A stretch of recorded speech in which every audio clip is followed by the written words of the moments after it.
All right, we are live. Hello. For those of you who are watching, thank you so much for joining me. Happy New Year to those who celebrate such things. You can always support this channel by going to patreon.com/Hemant. I appreciate that. You can also sign up for my newsletter at friendlyatheist.com. You can do that for free. I appreciate that too. We have Den in the comment thread who is helping me moderate stuff. So if you have any questions, thoughts as we're going through stories, leave them in the comments section. Den will make sure I see as many as I can between stories. I have no idea if people are joining this afternoon or not. I know it's a weird time, but we will go ahead and get this started today. Um, Give me a second here to pull up some stuff and then we are good to go. All right. I wanted to start by talking about the inauguration of Zoran Mamdani. And specifically, you may have seen this image. This was taken just after midnight on New Year's Day. This is him in the official swearing in ceremony in a, I think, abandoned subway station or something with his wife and Letitia James on the left there. But interestingly enough, what he's taking his oath on right over here are two copies of the Quran. And when he had his ceremonial swearing in ceremony on New Year's Day, he also used one of those Qurans and a different Quran.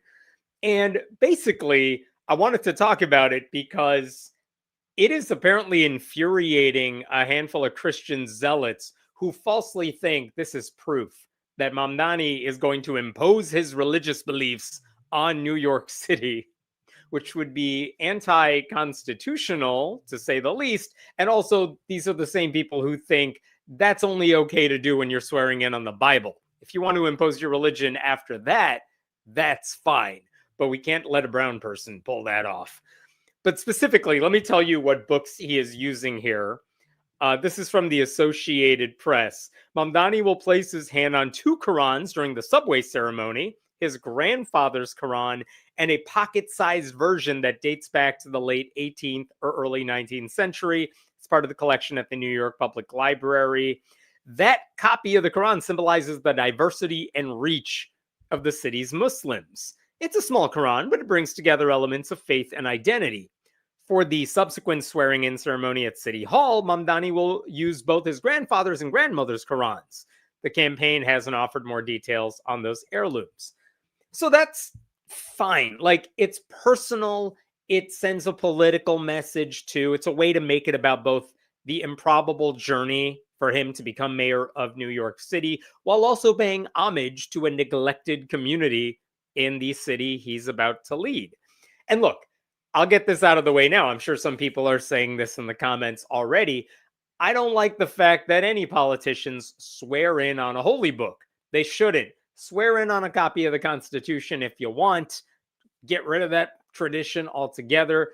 But look, if you're going to do it, you might as well make it meaningful, not just doing it for the sake of doing it. Because isn't that the problem with politics?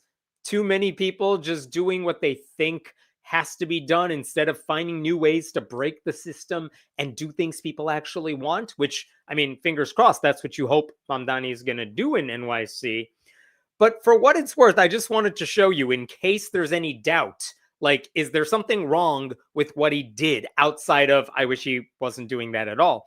Is there anything wrong with swearing your oath on the Constitution? No. As many people have said, it's fine to put your hand on a holy book and swear to uphold the Constitution. What you should not be doing is, taking an oath on the Constitution and swearing to uphold the Bible or some version of that. But for what it's worth, I wanted to just remind you that a lot of people have done very interesting things in recent years when it comes to taking their oaths. For example, a few years ago, when NASA was led not by Trump cronies, but by competent people, one new administrator, this woman in the center, can you see what she's taking her oath on as a new NASA administrator? That would be a copy of Carl Sagan's The Pale Blue Dot, a wonderful book and very appropriate for a NASA administrator. And then Later on, this is also a couple years ago, I believe, another NASA administrator took her oath.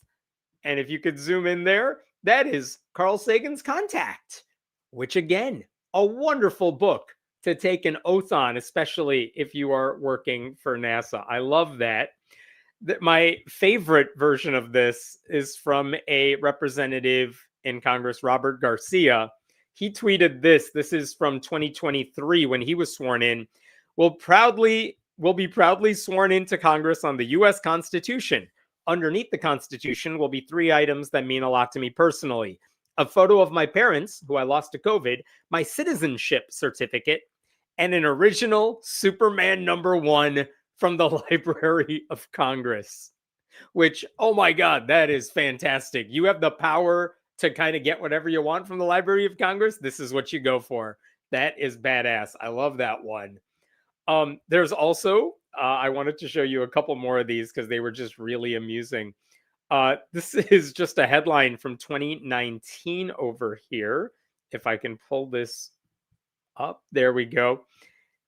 A Missouri councilwoman uses Dr. Seuss book to be sworn into office because she said, this is a family thing. The campaign was a family affair, and my kids love this book. So she swore in on a Dr. Seuss book. That's from 2019. And then famously, a few years ago, when Rashida Tlaib and Ilhan Omar were in Congress in 2019, they were sworn in. Both of them, here's Rashida Tlaib right here, both of them took their oaths of office on a copy of the Quran that was meaningful to them as well. And even though that had been done before, because there have been other Muslims in Congress before them, you may recall that Marjorie Taylor Greene, who at the time, and still is, a conspiracy theorist, she was very worked up about that. And she made videos where she was running up and down the halls of Congress. This is from Media Matters. Greene also stated that she wanted to get them to retake their congressional oaths of office because their swearing-ins were supposedly illegitimate. She said that she wanted to let them know what our law says, that you can't swear in on the Quran. The law does not say that. So we're going to explain to that.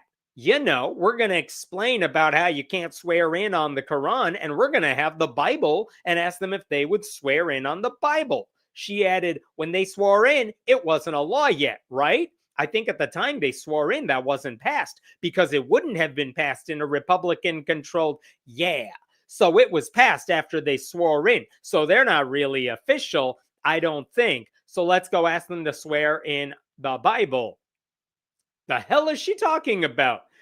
There was no law saying you had to take an oath on the Bible. There still is no law that says you have to take an oath on the Bible. And Marjorie Taylor Greene is still as much of a nutcase today as she was before. The difference is Trump personally offended her now, so she's kind of anti-Trump these days and is resigning next week. Yay! In any case, I love that because it shows how dumb she is. My favorite version of this, though, and I wish I could show you the clip, but I'm really afraid this whole video will get taken down if I show you the clip, was this guy right here. This was in 2017. And this guy right here, you don't remember him. His name is Ted Crockett. He was the spokesperson in 2017 for Roy Moore, who was running for Senate from Alabama. And the thing Roy Moore wanted everyone to know about him is that he was very much a conservative Christian, a former Supreme Court justice in the state of Alabama, the Chief Justice of the state. That's what if you have that sort of resume and you're from Alabama and you're the Republican candidate, how do you lose a Senate race, a statewide Senate race?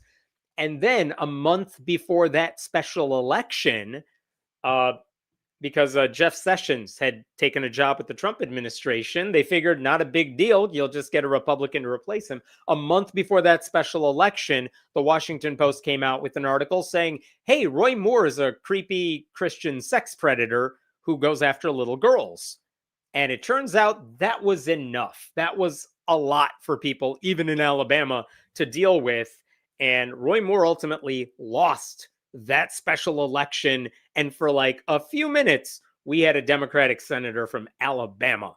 But the reason I bring this up is that Ted Crockett, on the day of the election, he was asked to defend not the allegations against Moore, those had already been covered in depth, but Jake Tapper on CNN basically wanted to ask him if Roy Moore still believes today what he said in 2006, which is that Muslims should not be allowed in Congress.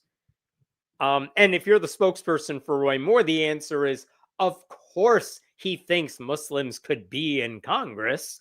But nope, that's not what Ted Crockett said. Ted Crockett basically said that you have to swear an oath on the Christian Bible, and therefore it's not okay for Muslims to be in Congress, because if they swear their oath on the Bible, they're lying, and therefore, that can't happen. You can't lie if you're in political office unless you're a Republican. So he said that's why Muslims can't be in Congress. And Jake Tapper chimed in and said, you don't actually have to swear on a Christian Bible.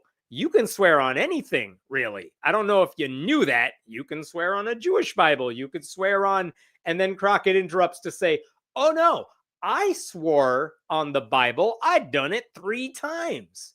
To which Tapper says, I'm sure you have. I'm sure you picked a Bible, but the law is not that you have to swear on a Christian Bible. That is not the law.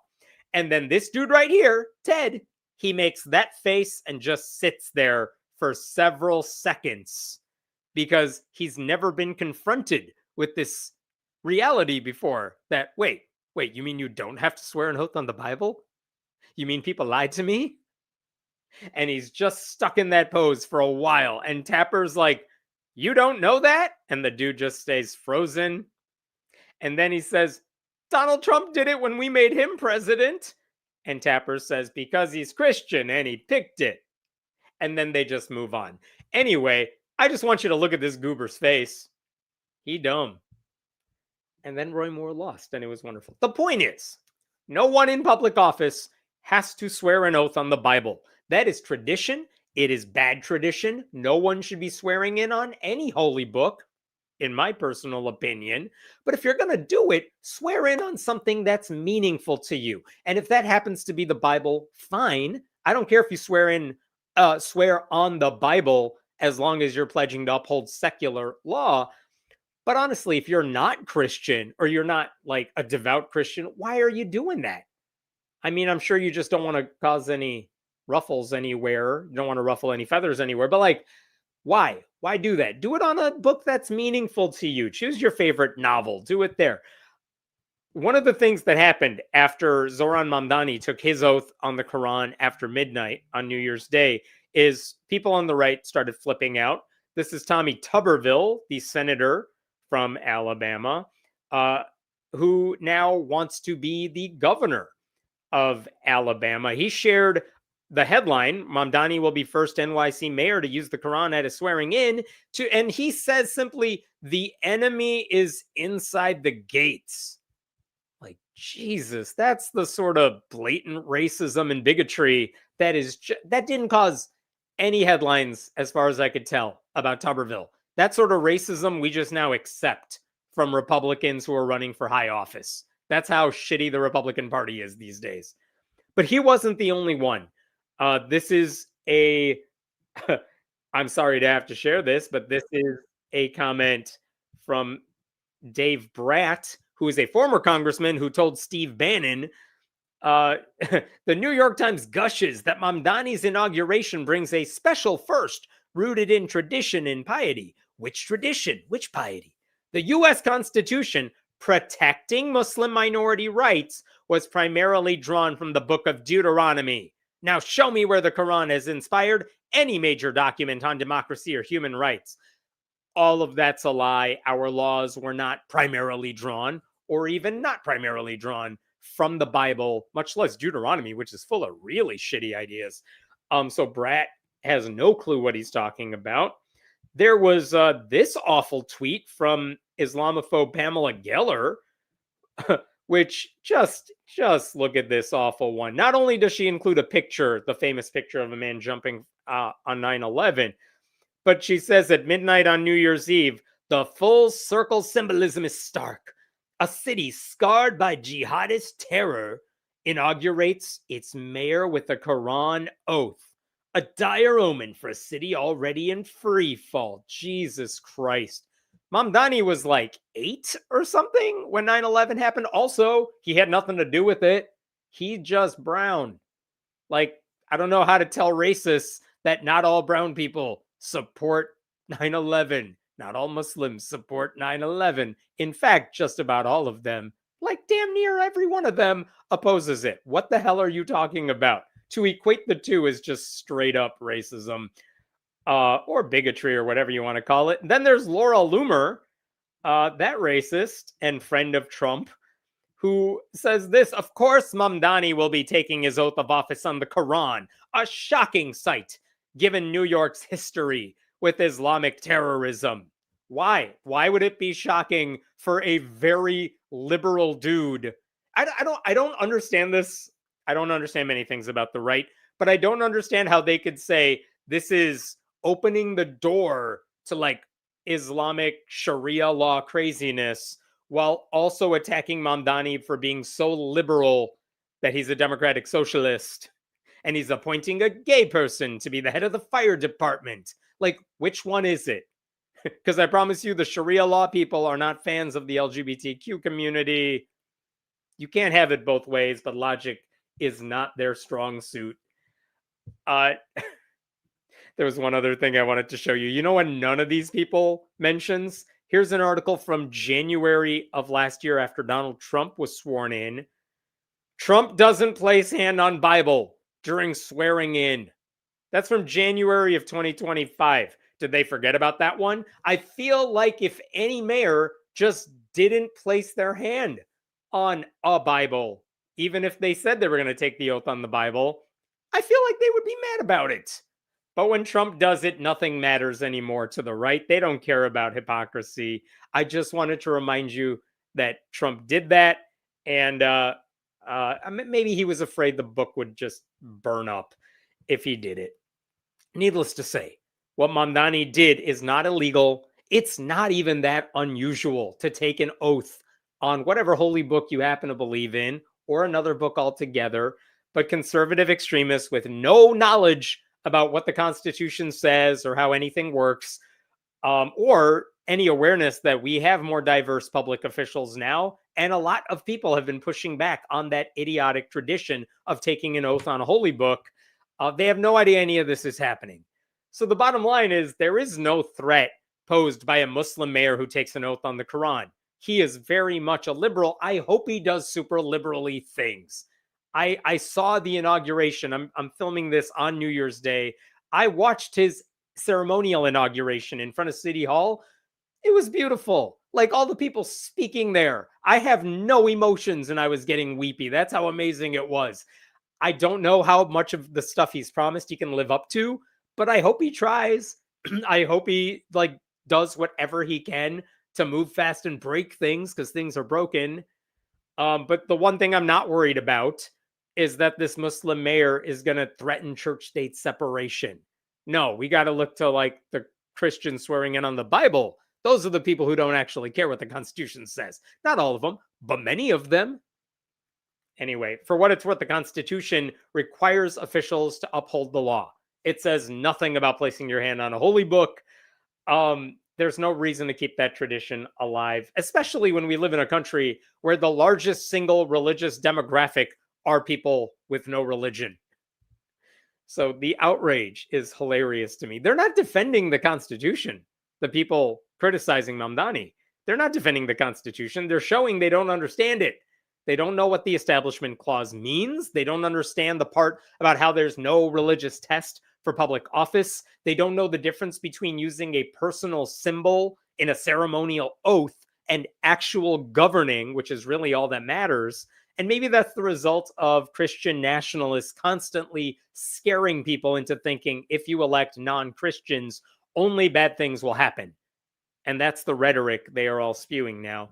But honestly, all the more reason we should get rid of the tradition entirely. There is no reason to make a holy book the center of any inauguration, any oath. If you want to put your hand somewhere, do it on the Constitution. Do it on your spouse's, like hold their hand with your other hand, whatever. Anything that sends a message that religious dogma will be taken seriously should not be part of an oath. Even if the person doing it, like Mamdani, has no intention of governing that way. Like religious symbolism, leave it in the private sector. That's it. So that said, I was so delighted to watch that inauguration today from Mamdani, and don't care what he put his hand on. Didn't matter to me. It was meaningful to him. That's all that matters. What questions we got here? Oh, thanks for becoming a member. And yes, like and subscribe. Thank you.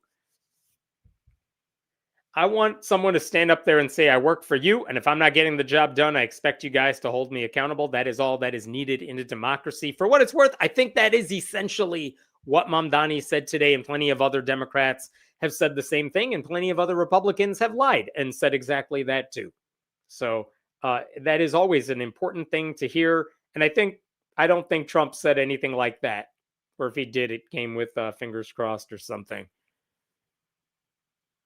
And Trumple didn't even place his hand on the Bible. Bingo. Glad I caught that one too and inserted that in the story. Trumple. Trumpy. Thank you. Tuberville is the enemy inside the gate. For what it's worth, a lot of people chimed in under his tweet and said exactly that. Like having Tuberville in a place of power when that guy is very much a Christian nationalist and very much the dumbest guy in a Senate very full of dumb people. That guy is way scarier to have in a position of power. So like, love that he's leaving the Senate. Let Alabama deal with him. Sorry, Alabama. But yeah, he's better off just running that state and not having any control over the rest of us. Not that they're going to choose someone better, but like, not him. Donald J. Trump and the GOP have officially run out of time for Project 2025. Final score 50% F. I don't know if that's a full necky joke or not. I mean, they're going to keep pushing Project 2025. Healthcare premiums are now set to go up because Republicans didn't want to fix that in any meaningful way.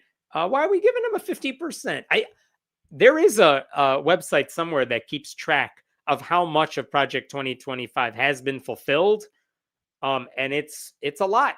Like Democrats were not lying when we said this is their playbook. This is what they want to do if they regain power.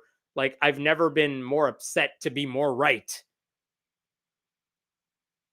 Oh, the Project 2025 tracker says 50%. They're going to keep going up. Like that's my fear. It's going to keep going up. They're not done yet. And the longer Republicans let them get away with it, the scarier it's going to be. All right, I'm jumping to a different story. Give me 1 second here.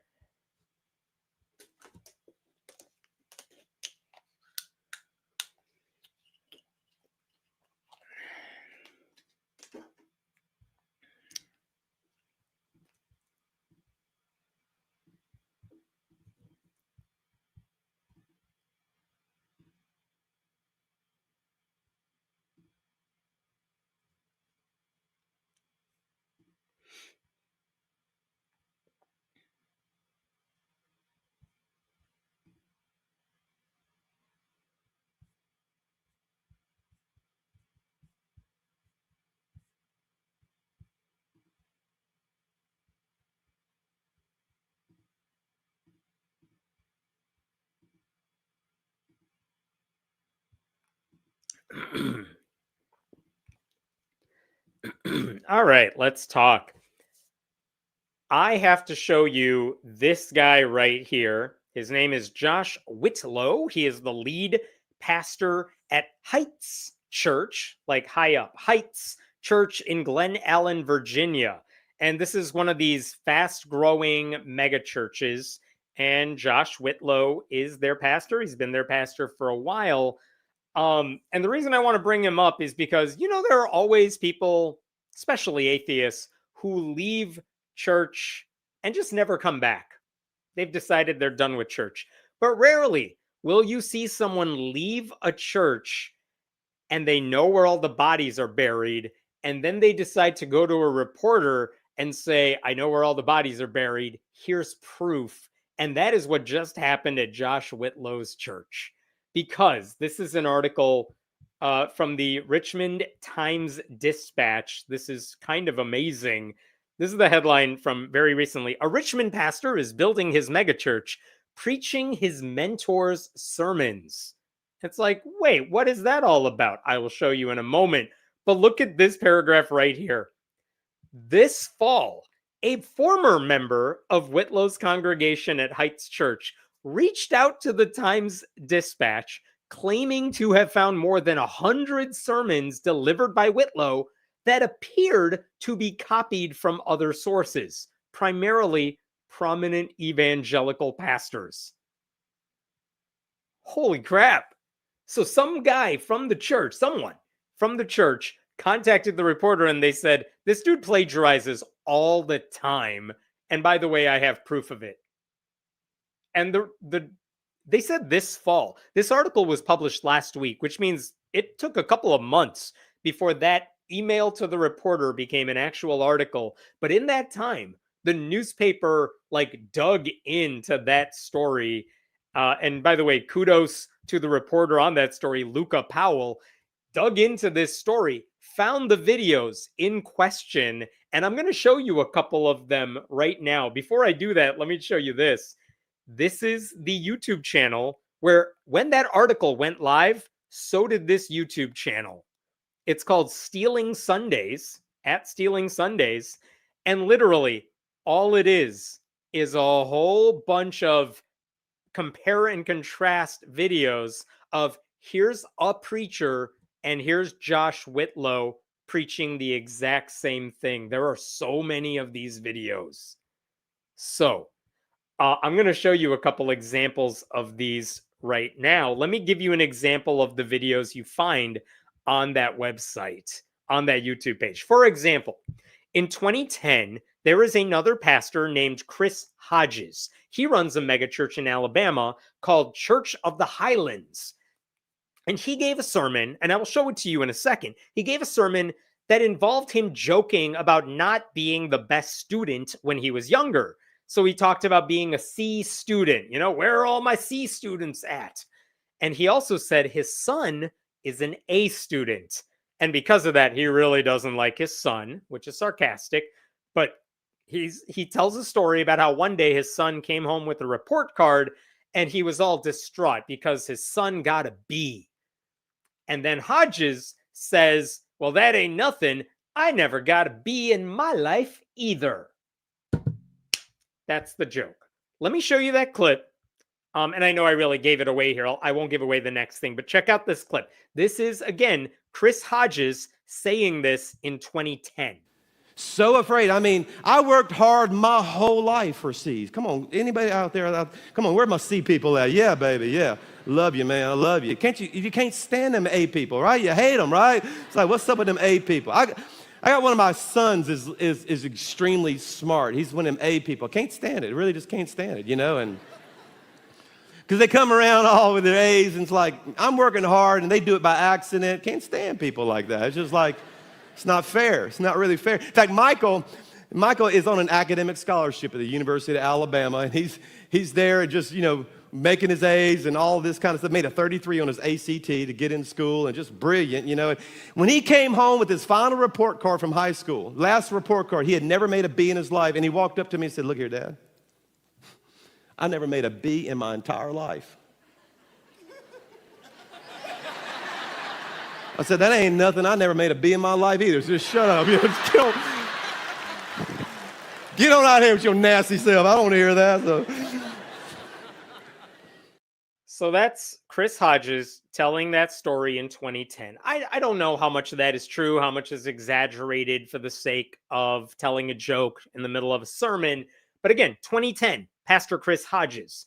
So in 2015, 5 years later, Josh Whitlow is building his church, right? He's building Heights Church in Virginia, and he decides to tell a version of that exact same story, but not just like a version of it. I'm going to show you the clip that Whitlow delivered, and you tell me what you notice about it.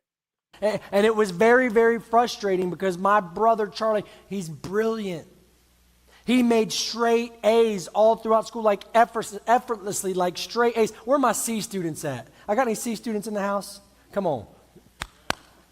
Love for my C students. My A students, yeah, y'all don't need to go. Y'all don't need to raise y'all's hand. I wouldn't raise my hand either right now because we see student body. You know what I'm saying? So, and I remember Charlie, one time he came in right before he went away to college, and he had his final report card, and we were sitting, he had to do this at the kitchen table. Kitchen table, not like one-on-one, him and mom and dad. No, everybody's around. He goes to the kitchen table, he's like, Mom, Dad, here's my last report card. I got a B. I've never made a B before in my life. I remember sitting across my table, I was stewing. I was so angry. I could have backed it. And then the next day, I remember I blurted out of my mouth, I was like, well, I ain't never made a B in my life either, so what? And then everybody looked at me like, you ain't supposed to be proud of that.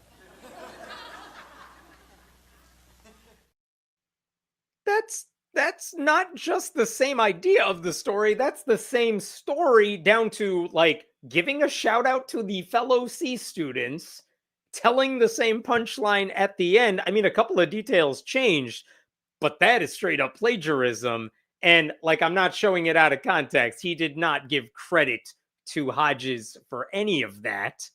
But that's what we're talking about here. Some disgruntled member of Whitlow's church is like, this guy does this all the time. Hey, reporter, you should check this out. Also, I don't know who this disgruntled ex-church member is, but talk to me. Reach out to me. I gotta know who you are. I want to shake your digital hand somehow. I'm going to give you one more example because this gets wild, and it's all on that Stealing Sundays YouTube page. Here's one more example. This is Chris Hodges, one more time, from 2019. I won't give it away this time. Here is the story Hodges told in 2019.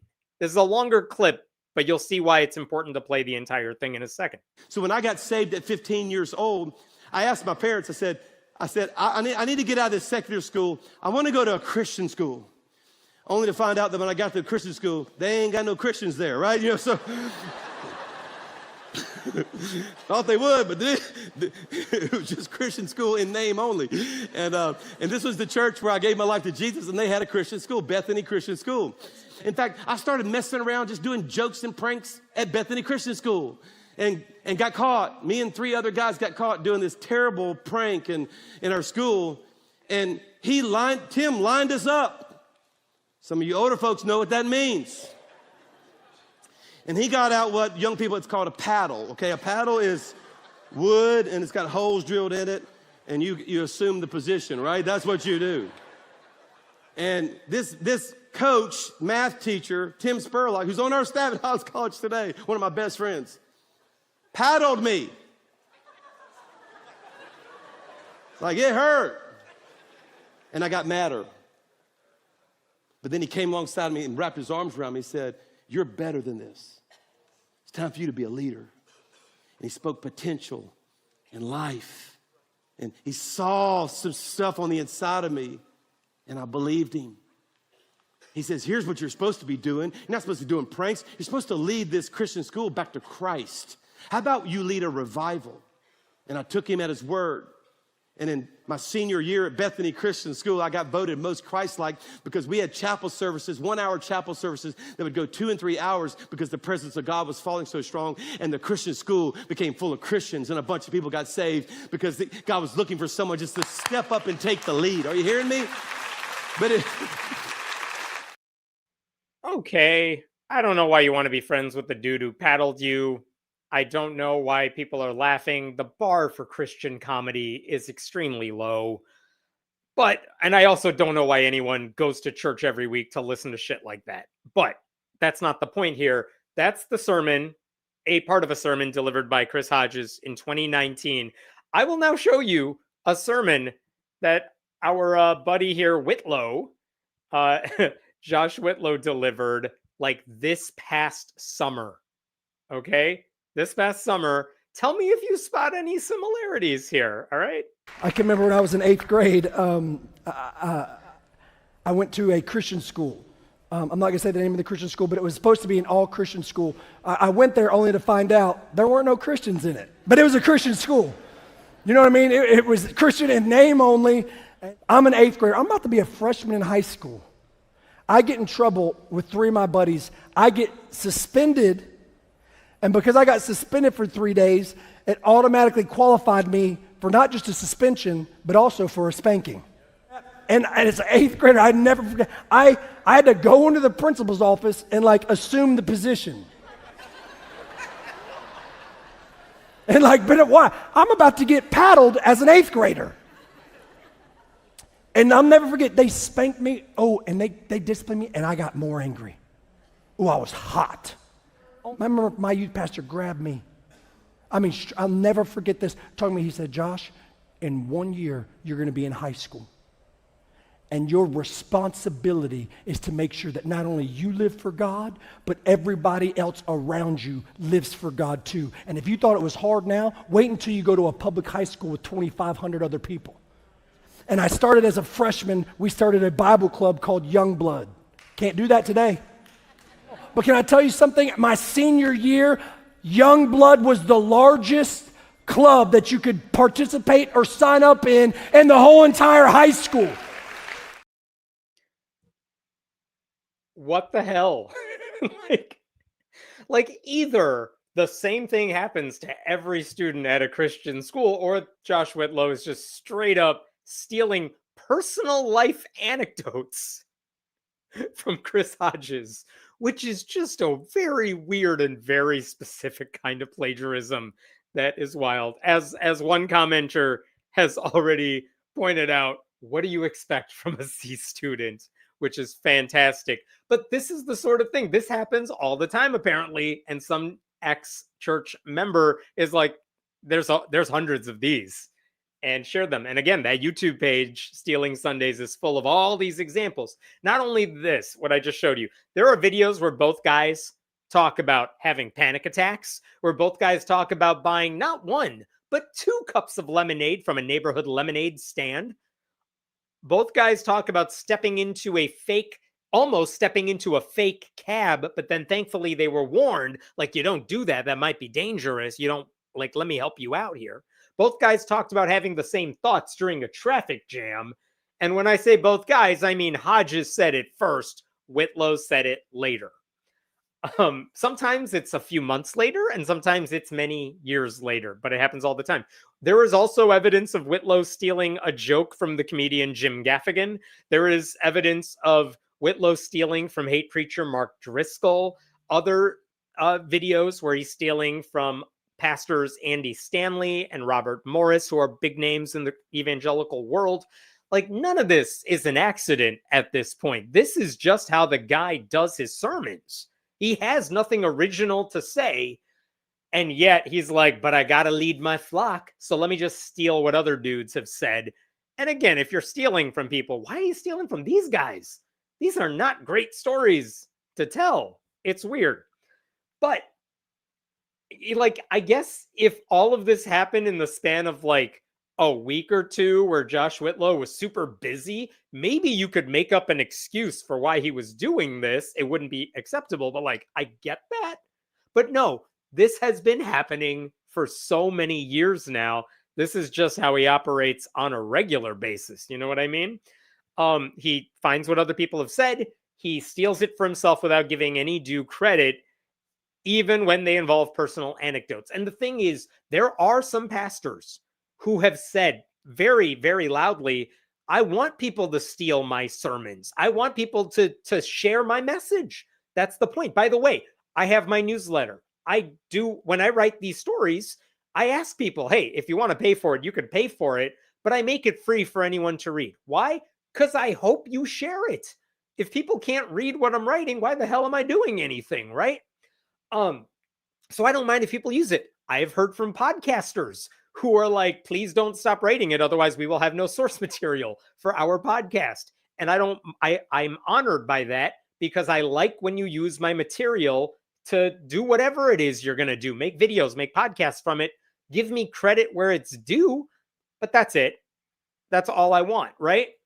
So, reporter Luca Powell, who got all this material, who compiled it into this story, when he contacted both Whitlow and Hodges to ask about this thing, what was very interesting is neither of them wanted to admit there was any plagiarism involved.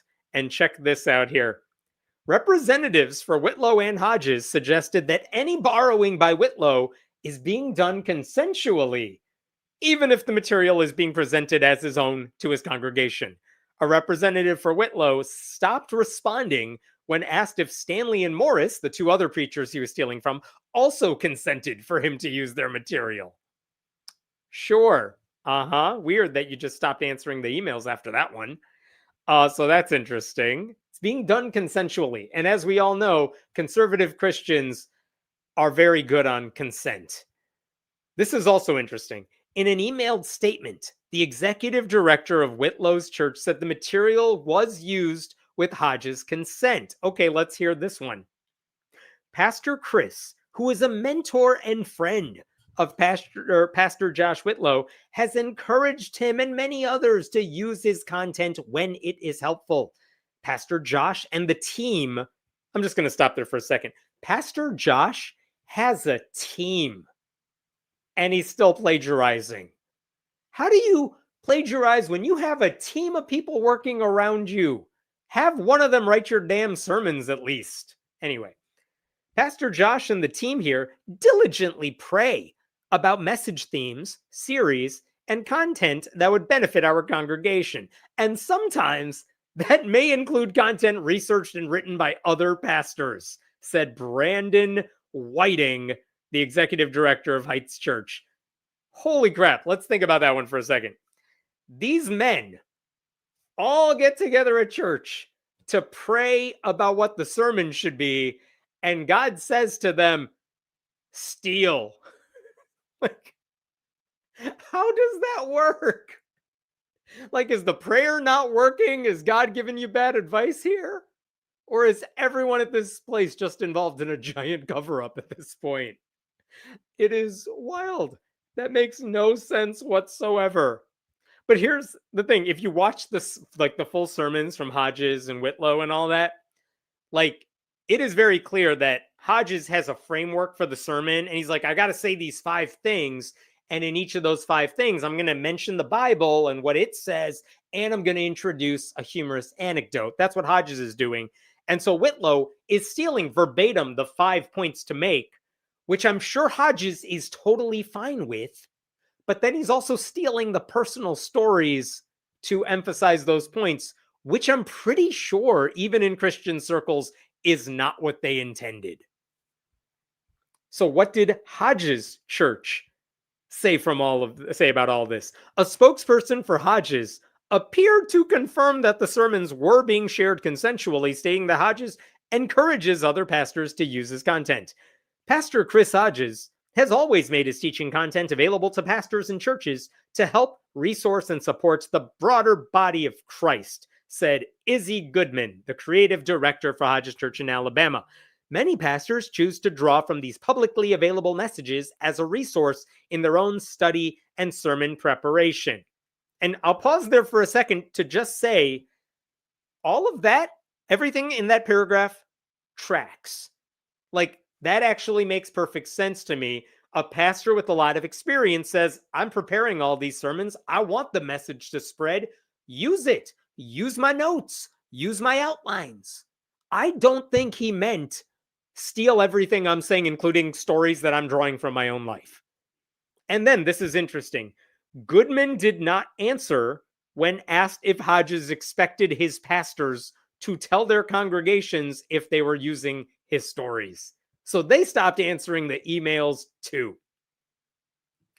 So interesting and weird. I mean, it makes sense to me that Hodges may not want Whitlow to get in trouble because Whitlow is part of a church planting network called the Association of Related Churches. And this is a thing a lot of evangelicals love to do. They figure out how to run their church. They decide we need to have 1 million of these churches. Let's form basically a company where we franchise out our brand of Christianity and we'll train you to run a church just like this one. Now go in that city and start one, and you go in that city and start one. And this is, by the way, a totally scandal prone company, this association of related churches. But Chris Hodges helped found that organization, and Whitlow is one of the men he trained to launch churches just like his. So I get why Hodges may not want Whitlow to get in trouble, but also that plagiarism thing is not really okay.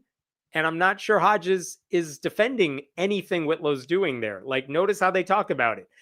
Whitlow's side says Hodges gave us permission to use his sermons as inspiration, which Hodges says is true.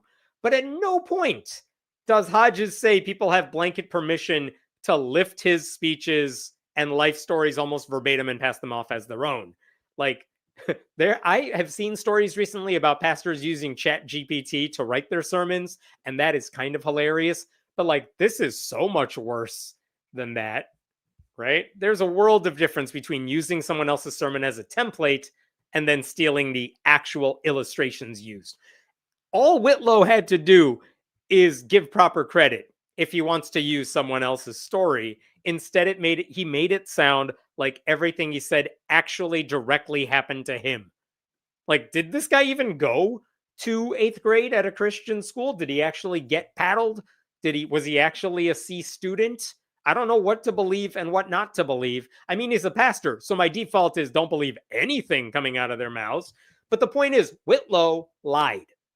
He lied when he told his congregation to follow Jesus if they want to live moral lives, because he's not doing it. He lied when he's lying while bad faith right-wing attention seekers accuse liberals in recent years of plagiarizing all the time. How many college administrators have been accused of plagiarism, and then an investigation happens and they're like, they forgot to cite a thing, but like, we have no evidence this is a widespread thing. They made a mistake. Oops. Or no, they paraphrase, which you're allowed to do, but they get accused of plagiarism all the time. And yet here is a crystal clear example of right-wing Christian plagiarism. Where's Rufo? Where's Chris Rufo complaining about this one? It's not the first time Christian pastors have plagiarized from others, but it's also deeply funny to me. This is happening at a time when one of the biggest religion stories in the country involves a University of Oklahoma student who failed an assignment because she can't write worth shit. And instead of telling her, girl, you need to write better, you need to learn how to actually prepare your own material instead of copying whatever your pastor told you at church, you need to have your own thoughts. And the weird thing is, Samantha Fulnecki didn't even plagiarize. She didn't even plagiarize. She's just dumb. She turned in her own garbage, and we should salute her for that. Like, I have to wonder, they train all these pastors, these church planting networks, they invest so much time and money into training these pastors to run their own churches. Do they never talk to them about delivering sermons and coming up with their own material? Are there no public speaking courses? Are there no let's teach you how to write courses in these training sessions? But maybe, if they can't preach and if they have no original ideas, maybe they have no business running a church. But if your goal, I guess, is to just launch as many churches as possible, and then I'm not surprised that quality control is not a priority. Right? So many pastors these days treat sermons as content, and how do they measure their success? Attendance, donations, baptisms. Honesty is not one of the metrics they're using. People taking them seriously is not a metric they are using. Who cares if you're stealing sermons if those sermons are working?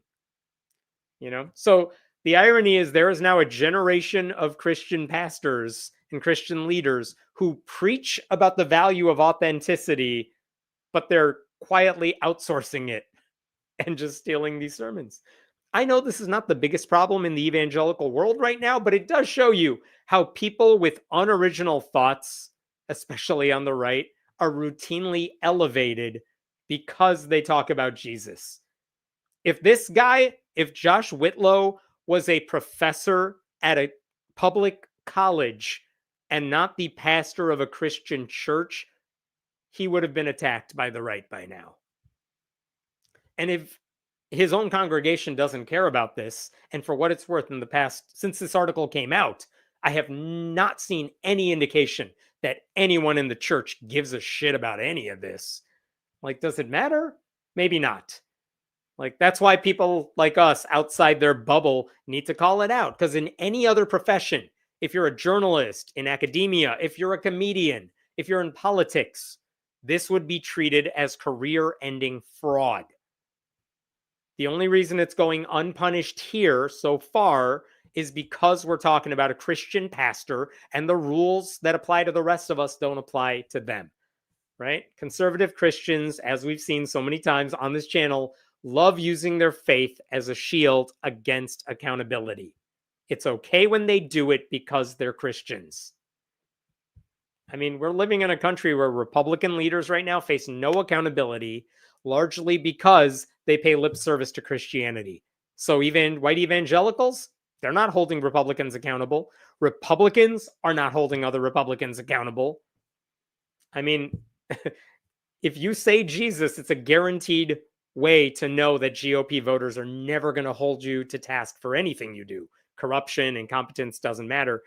I mean, Whitlow's mistake is that he apparently upset some person at his church to the point where that person left the church and then ratted out Whitlow's method. Like, I don't know who that whistleblower is. I want to know. I want to salute you. For what it's worth, that Stealing Sundays channel, I just want to show you this one last thing here. Stealing Sundays channel, if you go to their more description, like, they say plagiarizing sermons is wrong, and they include a lot of Bible verses as to why plagiarism is wrong, which suggests to me this is not someone so fed up with church that they left Christianity, but this person is someone who left Whitlow's church because they were sick of Whitlow and what he was doing. And honestly, I don't even know if the YouTube channel is the same as the whistleblower who outed the person to the reporter. But in any case, that person is done with Whitlow failing upwards, and they were calling him out on it. So just wanted to share that with you. What comments we got here? Thank you for gifting those memberships, random user. What else we got? Christians in name only. Yes, very much. They love calling out Christians in name only, and yet the people preaching that stuff are stealing, which I was told was like a commandment, and you're not supposed to do it. Whatever. They haven't gotten that far in their Bibles. Whitlow is the Christian Carlos Mencia, famous for theft. There you go. And, you know, Carlos Mencia, I have not heard his name mentioned in a very long time. Why is Whitlow still preaching? Where is he going? He should not be preaching. Apologists do this all the time. Half the time, I'm not sure if somebody cribbed an anecdote from Frank Turek or Low Bar Bill, because they all steal from each other. This is interesting. I was really curious if Chris Hodges, because I had to ask. I was thinking about it. Are those actually Chris Hodges' stories, or did he crib them from someone else? And I don't know how far back that goes, but as far as I could tell, Hodges, those were original sermons. But like, you have to ask, because if all these people are stealing stuff from each other with no credit, who's the originator of a lot of these things? It's hard to catch it all. It's never this obvious. Is there a preacher story database? You know, there are some, but there are so many. There's so many churches, so many sermons, and so many places where crazy sermons are delivered that there's really no good way, as far as I've seen, to get a database going, to try to transcribe what any random, I mean, just even the mega churches, trying to get all their sermons in one place so you could search for themes or words or anything like that. That seems like an overwhelming task that would be virtually impossible to create. So I don't know of it. I would love it if that happened. I'm pretty sure like late night comedy shows are able to have a database for what the major news outlets say. So that way they could search for common phrases that were used. The Daily Show does this all the time, but I don't think there's an equivalent to like right-wing preachers. I'm a senior in high school and I can write better than her. Fulnecki, I assume. I believe you. I'm pretty sure most people can write better than her. We read her story out loud. More on her in a little bit. And just back to the previous comment, I assume you are not a C student. Didn't the Christians try to produce a late night show and it only lasted 4 episodes? Yeah, they've tried a lot of different replicas of secular institutions, but there was one. Who was it hosted by? That right-wing conspiracy theorist. I can't remember what his name is. I'm sorry, it's escaping me right now. Someone tell me what that guy's name is. But yeah, they produced a show. It cost them a lot of money to make the like initial episodes, and they were trying to get a network to buy it, and no one wanted it whatsoever. But all the episodes are online, and we talked about it on this live stream as well, where oh my god, what was the guy's name? The guy with the glasses and the slicked back hair, and he thinks he's awesome, but like he's not funny at all. Someone tell me his name in the comments. We'll get back to that. But yeah, it was just a horribly produced show with no redeeming qualities, and it wasn't funny when they did the monologue, and the interviews were not interesting. So it just failed. What other questions we got here? All right, I'll jump to a different thing. Give me 1 second here.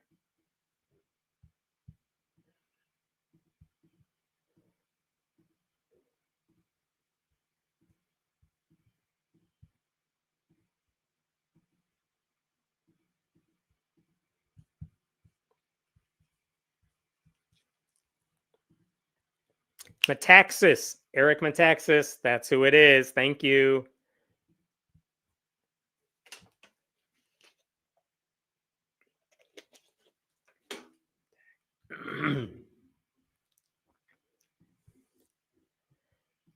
All right.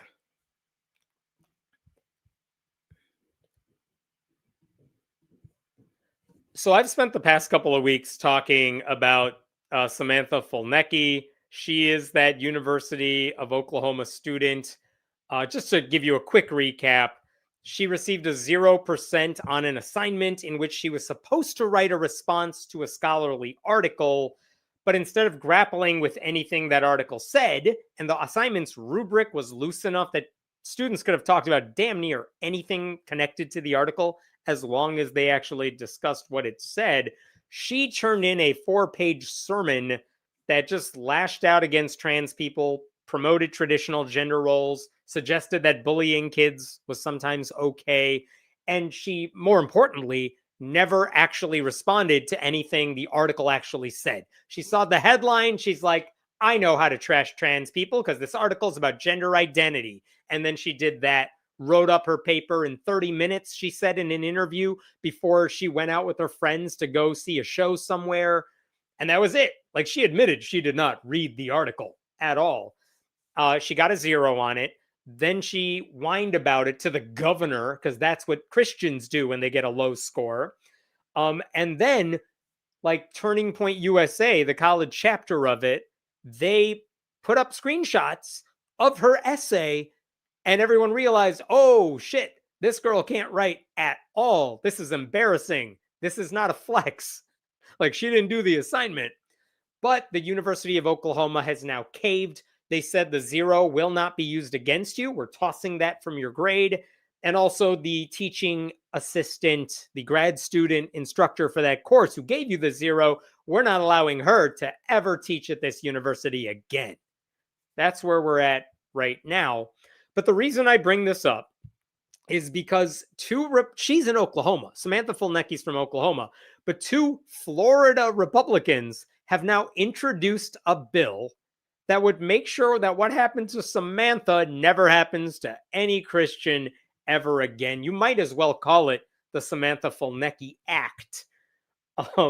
So here's what they're doing. Let me show you this. This is the law that is currently on the books in Florida. Check this out. This is the Religious Expression in Public Schools Act. And here's the part I need to show you. A school district may not discriminate against a student, parent, or school personnel on the basis of a religious viewpoint or religious expression. And you may think, hey, that's not a thing that actually happens, and you would be correct. But, Christian nationalists in Florida wanted to pass this. So they say you can't discriminate against someone just because they're Christian. Okay. Then they say a student may express his or her religious beliefs in coursework, artwork, and other assignments free from discrimination.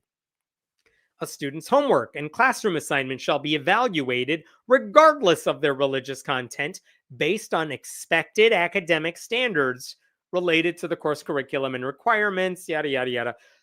Check this out. All of that's fine. Like, there is not a single teacher you can find who has ever said, I was going to give you an A for your essay, but you mentioned Jesus in there, so I'm giving you an F. That's not how anything works unless you're watching a God's Not Dead movie.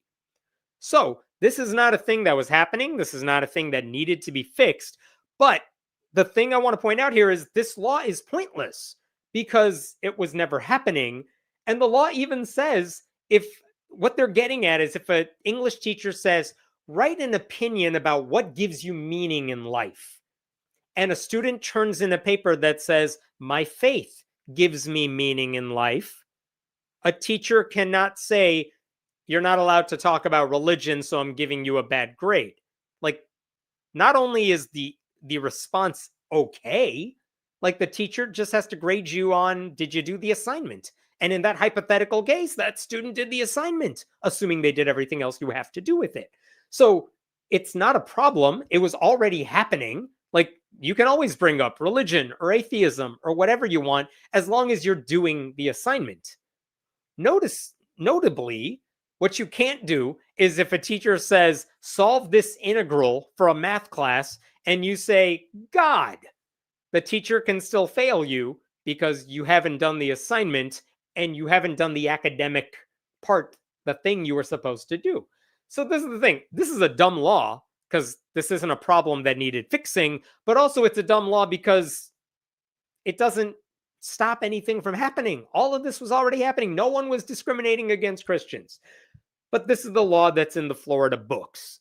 And now, 2 Republicans in Florida, specifically, I want to make sure I get their names right, Clay Yarborough, who is a state senator in Florida, and State Representative David Barrero, they have just filed a bill called the Florida Student and School Personnel First Amendment and Religious Liberties Act. And basically, they want to change the law I just read to you. And here's how they want to do it. Check this out. Let me see if I could. There we go. Check out this portion. This is how they want to change the law I just read to you. In addition to saying schools may not discriminate on the basis of religious viewpoint or religious expression, look what they say. A school district may not discriminate against or penalize a student on the basis of expressing a religious, political, or ideological viewpoint, or engaging in religious, political, or ideological expression in the same time, place, manner. Like, okay, they took religion and they made it religion, politics, or whatever the hell your beliefs are. Fine. Also not a thing that was happening. I don't care about that. But here's the part I really want to get to. Look at number 3, line 66 to 69 there. A student may express his or her religious, political, or ideological beliefs in coursework, artwork, and other written and oral assignments free from discrimination or academic penalty. If you express your beliefs there, you can't be penalized academically. That, line 69 there, that is the Samantha Fulnecki factor. And I really do think that's the only reason they're trying to pass this bill.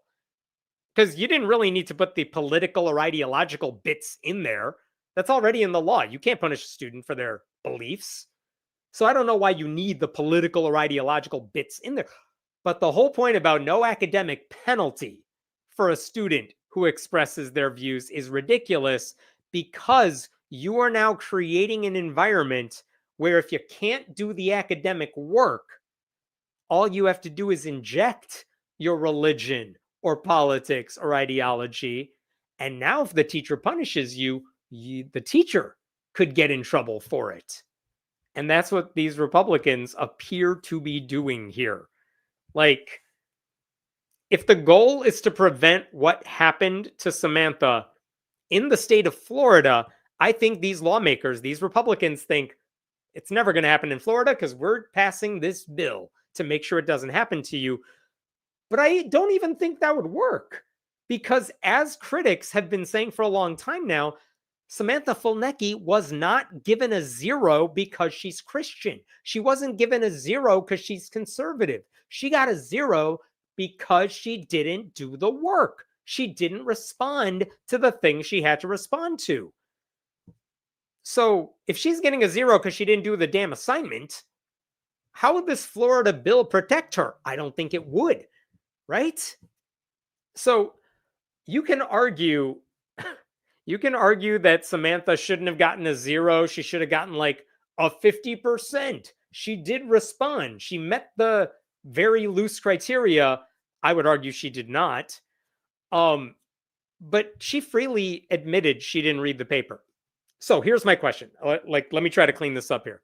If Fulnecki turned in her shitty 4-page sermon to a Florida school, a public university, a high school in Florida, would this new bill prevent her from getting a 0? And I don't think it would, because again, the problem is she didn't do the assignment, not that she invoked her religious beliefs. I promise you, conservative Christians are not being persecuted in states like Oklahoma and Florida. I promise you, white Christian women are not being discriminated against for those reasons in Florida. Fulnecki failed because she can't handle the coursework, and then she unfailed because she's a conservative Christian who knows how to manipulate right-wing propaganda networks. So it's a weird bill, but it's not even a good bill because it doesn't fix the thing they're trying to fix. I don't understand it. But this is also kind of disturbing here. Look at the last part of this bill, and this is what's really scary. Look at line 170, because this is being added to the law if this passes. If a person or student club or group prevails in basically accusing their teacher of discriminating against them, the person or student club or group must be awarded statutory punitive damages in an amount of at least $15,000, not to exceed $25,000. So if you file a lawsuit against your teacher because you feel like you were discriminated against for your faith, they have to give you $15,000 to $25,000, and that's on top of whatever else a court might award you. But again, this is not a thing that happens, so what are we even doing here? I don't understand it. So the Freedom from Religion Foundation has a 504c3, like a political advocacy arm, and that action arm put out a statement this week. This bill sends a dangerous message to teachers, says FFRF Action Fund Regional Government Affairs Manager Mickey Dollins, who has worked as a public school teacher. It implies that ordinary academic standards, such as relevance, accuracy, and critical analysis, must take a back seat when a student invokes religion or ideology. That undermines educational integrity and opens the door to religious favoritism. And that is also my fear. I think that's what these Republicans are trying to do. They're saying as long as you're Christian, you can never get a bad grade, even though you deserve it. All you got to do is inject your faith in it. But for what it's worth, I reached out to both Yarborough and Barrero, the two Republicans sponsoring this bill. I reached out to them earlier this week asking them, are you doing this because of Samantha Fulnecki? Do you have any evidence that students are being discriminated against because of their religion or ideology? They did not respond to me. But I don't know if this bill's going to pass. It's not like they don't have the votes for it in Florida, but I'm sure you're going to see more bills like this in the coming session from other states as well. Anything to protect conservative Christians from any consequences for their own incompetence. Like, this is what happens when one party just weaponizes grievance instead of doing anything that would hold people up to be responsible. Like, this whole bill is built on the lie that students are being punished for their Christianity, when the record shows repeatedly that Fulnecki was penalized for not reaching the academic standards. So by pretending she's the victim of religious persecution, these people are just playing into her victim mentality. It's like the Riley Gaines disease is spreading. They all want to fail up even when they can't hack it. So I'm not worried that this bill is going to force teachers to give passing grades to bad work that invokes Jesus. But I am worried about the harm that a bill like this messages. I'm worried about the message it sends, because it tells students you could turn in low effort crap as long as you cloak it in your ideology, right? It tells educators that if you want to enforce your grading rubric, that might become a bad idea. You might risk getting sued if a student mentions their faith in the thing you're assigning. It tells the public that public schools and universities are bad places for conservative Christian students, even though that's not the case at all. Like, free expression was never under attack. I know right-wingers love to claim free speech is under attack at public schools, universities. It's not happening. It's not a thing that happens. So Republicans just want to intimidate educators. They want to erode trust in these public institutions. They want to tell conservative voters that the myth of persecution that you keep being told on Fox News, in church, it's all legitimate, even though it's not. And I think this type of bill is also an invitation to bad faith claims of persecution and discrimination that ultimately makes life harder for the instructors. And it takes up time and energy that school districts need to be using, right? Like, if you flood the zone with shit, as Steve Bannon has said over and over, they can't get to everything. They got to let some things slide. And so teachers may hesitate before they fail a student for a shitty essay because it mentions Jesus in it. Like, Fulnecki exaggerated her story because she had to, because she's a bad student. And this particular bill, I don't think it'll accomplish much in practice, but the message it sends is a dangerous one. And I think that's really what this bill is all about. It's about sending a message. Okay, I will stop there. What questions we got here? Religious liberty, we get to oppress you, but you cannot oppress us. Yes. I mean, if I've said this before, but if liberals treated conservatives the way they treat us, they could not handle it. And I mean, the best example I could give of this is think about how conservatives talk about major cities, Los Angeles, New York City. It's always the coast, the elitist coast. That's not where real America lives. But if you ever said, oh, Alabama, Mississippi, those states that have like no education, that don't care about infrastructure, those states that are shitty places that no one wants to go to, of course they would call you out for it. You'll never hear a Democrat talk like that. One, because they don't believe it, but two, because why would you say that about some other state? Why would you just trash another state? It's not a thing that happens.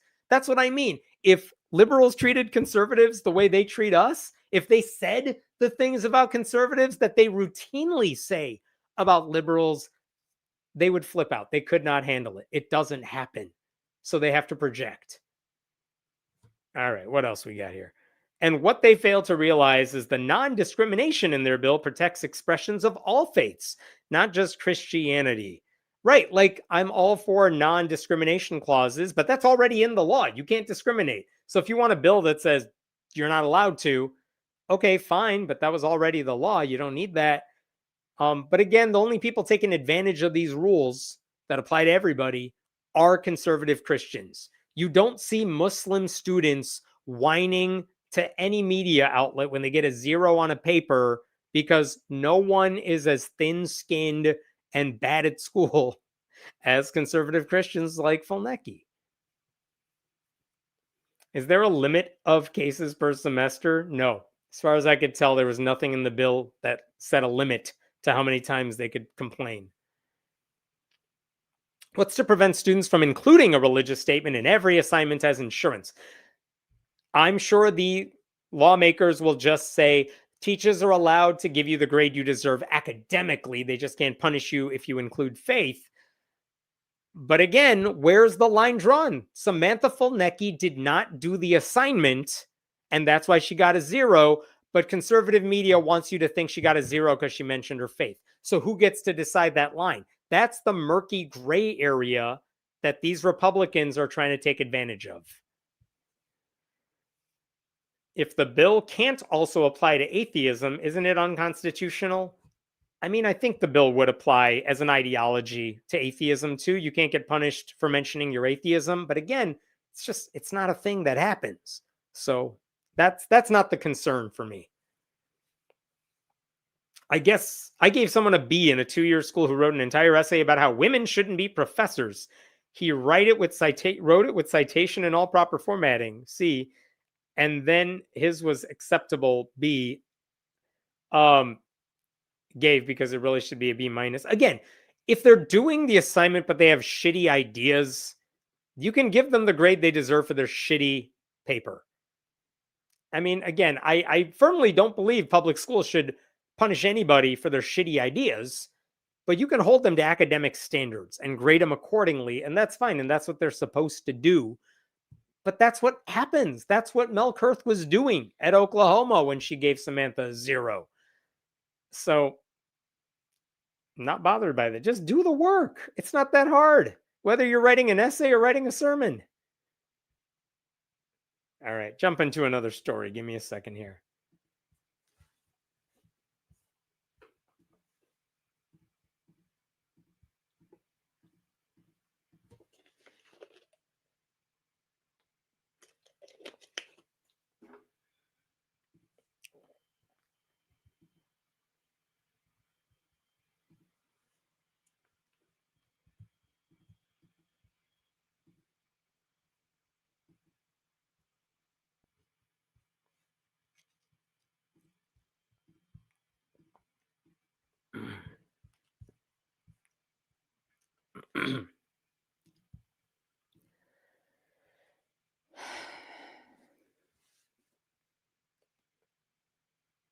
All right. I want to show you a tweet that the U.S. Department of Labor recently put out. And it's disturbing because it comes from the Trump administration. But here it is from the U.S. Department of Labor. They're showing this quote from George Washington from 1789 saying, "It is the duty of all nations to acknowledge the providence of Almighty God, to obey his will, to be grateful for his benefits, and humbly to implore his protection and favor." And those words are real. He said them in his Thanksgiving proclamation in 1789, long before anyone knew how evolution worked. But the thing that I actually wanted to point out, one, why is the Department of Labor posting that? No reason. That's just weird. But look at this picture that goes with it. Here is a picture. I'll remove myself so you can see it in full here. This picture of George Washington supposedly praying next to his horse. That's at Valley Forge. Also, that font is very German. I don't know what the right word for that is, but one nation under God. Thanks. No one was asking, but okay, they posted that just a couple days after Christmas. But I wanted to talk about this image. This image of George Washington supposedly praying in front of his horse at Valley Forge by himself. Because even though he did say those words, that painting it's not a photograph. It did not actually happen. That is a myth. It was not a depiction of anything Washington ever did in battle. Rather, it's a painting of something Christian nationalists wish Washington did, and which they've basically willed into existence by just lying about it over and over.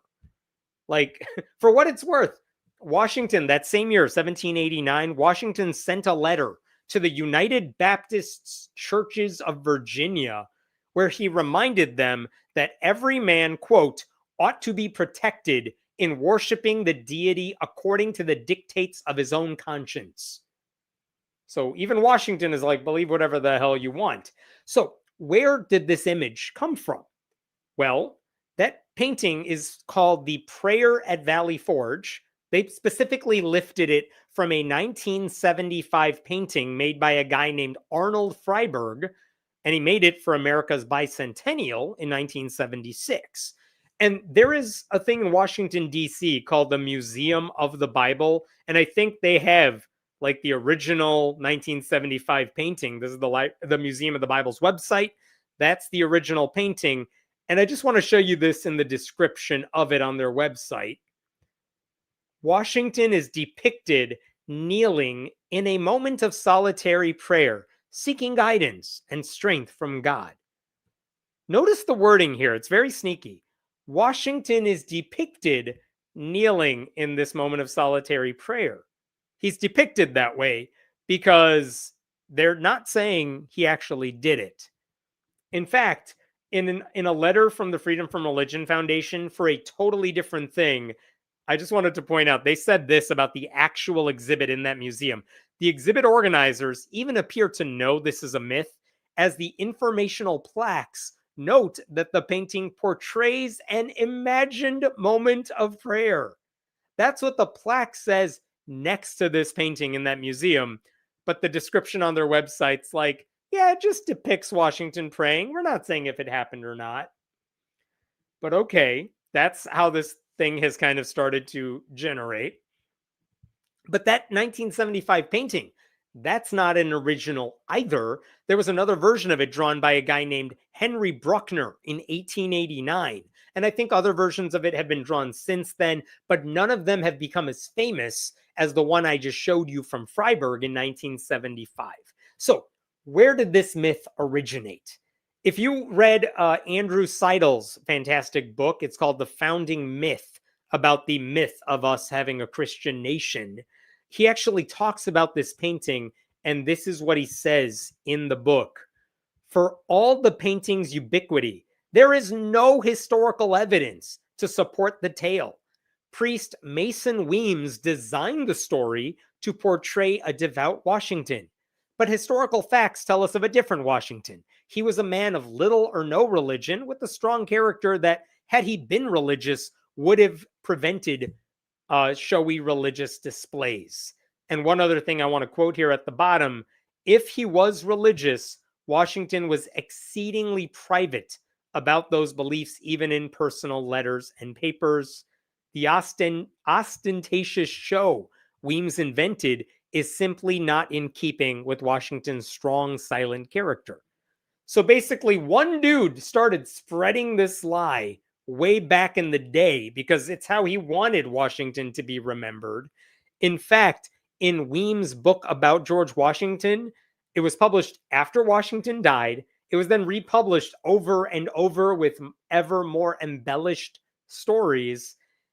Basically, people started lifting up what Washington symbolized rather than what he actually did. And it's the same book, by the way, that gave rise to the myth of George Washington chopping down a cherry tree and then saying, like, I cannot tell a lie. It was I who did it. Like, that's also not a true thing.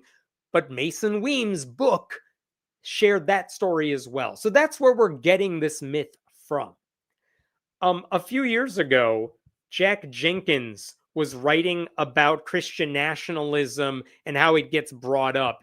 Jack Jenkins writes for Religious News Service. And just a few months ago, he quoted this thing he's mentioned many times over. But look at this right here. Characterizing the United States as formed by a particular Christian heritage, critics say, is itself a hallmark of many proponents of Christian nationalism, especially since historians doubt the specific story of Washington praying at Valley Forge, often forwarded by those who advocate for a Christian U.S. And check this out. Lindsay Chervinsky, executive director of the George Washington Presidential Library at Mount Vernon, said in an email that the account was further popularized by a painting of Washington praying in the woods. That's the Freiberg painting. There is no evidence that the specific event depicted in that painting ever occurred, said Chervinsky, who noted that Mason Weems regularly fabricated facts to spin a good story. So again, everyone in the Christian world has been lying about this. Pseudo-historian David Barton lies about this one all the time. Let me show you an interview from a few years ago from that involved Pastor Robert Jeffress, who is a Southern Baptist preacher who has been a MAGA Trump supporter for so many years. That guy has spread the lie too. And I want to show you an interview he did in 2020 that made me laugh. It made me laugh for a reason you will understand in just a moment. Here's Robert Jeffress talking on Fox. So what do you make to the, to the critics who say the president shouldn't have had a photo op with this Bible, including the Reverend Al Sharpton at services today? Well, I imagine George Washington had his share of critics who accused him of a photo op when he knelt down in prayer at Valley Forge. Oh my God. Jeffress talking about Trump doing a photo op at a church was like, Washington's critics accused him of a photo op.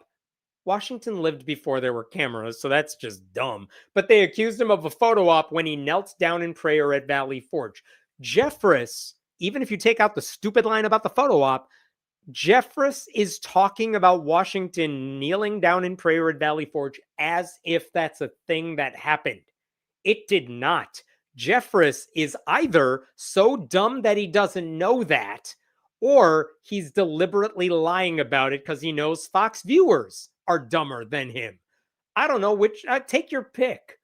None of those makes me feel better. Here's another example of a guy, a Christian preacher, just flat out lying about this stuff. This is Jack Hibbs, who is another right-wing MAGA preacher. And he actually went to the Museum of the Bible to look at the 1975 Freiberg painting and look at how he talks about it, because he acts like this thing is a photograph. Washington steals away from the ranks. He slips into a nearby wooded area and he begins to pray. Listen, he begins to pray on one knee, hands folded, horse standing, as it were, as a sentry over him. Washington bows his head. See, Jackie, you making it up? Listen carefully. All of what you see right here is an absolute fact. So how do you know? Because there was a spy following Washington. He was in our ranks, but he was a British Tory. He was a Judas in the group. He saw Washington slip away. Who knows what he meant to do? Did he meant to kill Washington? We don't know. But Isaac Potts is his name. Isaac Potts writes down the prayer of Washington. It's recorded, and now you can read it in the history books. It is Isaac Potts, the spy, who means mischief for General Washington, who says he was on one knee, hands folded, praying, and the prayer was so powerful that Isaac Potts later became a patriot for the cause. He was converted to the concept of liberty because of Washington's intercession for his troops. So now, all of that is bullshit. Now, not only do we have the whole story behind when Washington did this kneeling in prayer, not only do we get a story about history books have the words he spoke. No, they don't, because he never said anything. And that we know those words because there was a spy, and we know the spy's name, and the spy became a Christian because of what Washington did. All of that's BS. There is no evidence of that spy whose name he mentioned, Isaac Potts. There's no evidence any of that stuff happened. But again, if you're Jack Hibbs, who cares? Who cares? You can lie. Your audience is conservative Christian. They're never going to fact check you. But this is what conservatives have been doing. They just use this painting as if it's depicting a fact. These are the same people who will see a picture of like Adam and Eve in the Garden of Eden with belly buttons, which makes no sense. And then are like, see, if it's in a painting, it must have happened. God and Adam definitely went like this one day. I saw it once. That was a photo. These people are insane. And the reason I bring all this up, it's not just to point out that Christian leaders lie to everybody all the time. It's that the White House is regurgitating this stuff everywhere. This is a website on it's whitehouse.gov. This is a website for America's 250th birthday on a page that says America prays, because the non-religious group of Americans, you're not really American. But look at this, an invitation to prayer and rededication of the United States as one nation under God. Here is that painting, because why not? In preparation for the 250th birthday of our country. Like, they're using this painting to push this myth of Christian nationalism. It's not just the White House. Pete Hegseth has perpetuated the lie. In November, the Department of Defense or War, or whatever the hell we're calling it today, they posted the picture with this caption. Here is Pete Hegseth's department. Department of War, rapid response. For 250 years, America's military has appealed to heaven. Not true. That didn't happen. But there's Pete Hegseth lying about it after a drink or two, I assume. And the Department of Labor, once again, they did this just after Thanksgiving. May God bless our nation and her people. The prayer at Valley Forge, Arnold Freiberg. Again, why are we using this painting? What are we doing here? It's not just this either. Let me show you one last thing here. Pete Hegseth recently delivered a worship service, or he led a worship service at the Pentagon, a Christmas worship service. This is a couple of weeks ago. And during that speech, here's what he said. I want to thank you all for sharing in this first Christmas worship service here at the Pentagon, because Pete Hegseth doesn't like the Jews, apparently. It's the least we could do in this season. We do it monthly as well, a prayer service, which we will continue to do because, as George Washington did that first year, he went on bended knee for providence in impossible tasks. Nope, never happened. Didn't do it. You get the idea here. Like Christian nationalists in the Trump administration and the ones who prop up their lies from pulpits across the country, they are using that image of Washington to suggest that our nation is and always has been a Christian one, no matter how much evidence there is to the contrary. But what the image portrays is entirely made up. Never happened. They are basing their fantasy on a lie. This is what they do. As we know by now, Jesus is apparently fine with people lying in his name as long as it helps Republicans. That's the rule. I assume it's in the Bible somewhere. Like, it's all a strategy. This is propaganda. Facts do not support the idea that we are a Christian nation or ever were, so Trump and his allies are just ignoring all of the facts. They don't have any reverence for history, just contempt, and they're clinging to this lie because it gives them cover for all the anti-constitutional shit that they're doing. Because if you can turn Washington into like a proto-Christian national, if you could turn George Washington into like, look, this dude was a Christian nationalist. He merged church and state. He was praying when he was fighting for the country. Then all dissenters today, including you watching this right now, you can be treated as a heretic and a traitor because you are not doing what Washington did. That's why you need to call this shit out, because they're going to keep repeating this until it becomes a fact for ignorant Christians and ignorant Republicans. It's the way they say, like, in God we trust has always been our motto. No, it hasn't. That was a 1950s thing. The Pledge of Allegiance has under God in it. Yeah, because we stuck it in there in the 50s.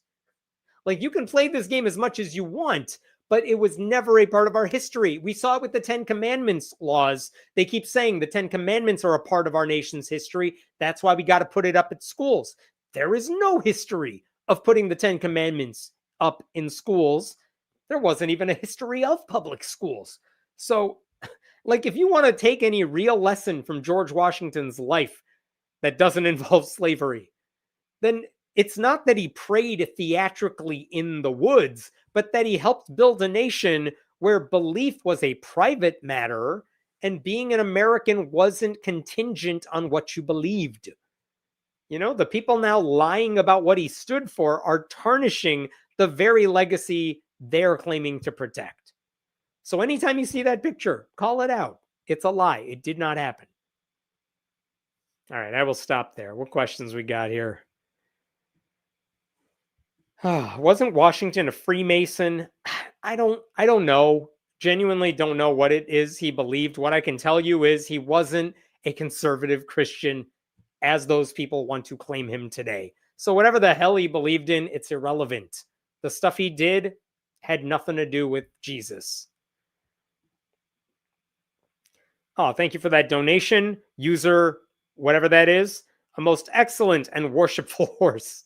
Let me plagiarize from the Bard for thematic continuity. Nicely done. Well done. Thank you. Washington prays before his first flight. I'm sure when George Washington was flying on his private plane to the inauguration to then live in a log cabin that he built with his bare hands, right? That's why I'm convinced the Republican Party is just a cult. Their followers believe any propaganda fed to them, which is why they need those right-wing propaganda networks. Because if they don't lie enough, people might catch on. It's so, I mean, it's not funny, it's disturbing, but it's kind of funny to watch whenever, like, you watch the Epstein stuff that's happening now and how all the right-wingers were like, we want to release the files. Then the files start getting released and they're like, let's look away collectively. These things don't matter. Like, they're all sticking to the script because they don't have original thoughts. They love to pretend they're free thinkers and then never happens. I don't think the self-proclaimed Secretary of War should be allowed to do a speech over a holiday associated with peace on earth. Well said. Yeah, Pete Hegseth, he wants nothing more than to murder people and cause war while pretending to defend peace and sanctity and Jesus. Yeah, I mean, I don't know how many other ways there are at this point to convince people he's not a good dude. Not only can he not do the job, but he's not good at, like, not only can he not do the job, he's not fit for the job, but he doesn't actually want to promote peace. He thinks we should use our forces to just hurt whatever brown people we want to hurt. Whether it's for oil, because we want to lie about them having drugs, whatever it is. All right, I'm jumping to another story here. Give me 1 second.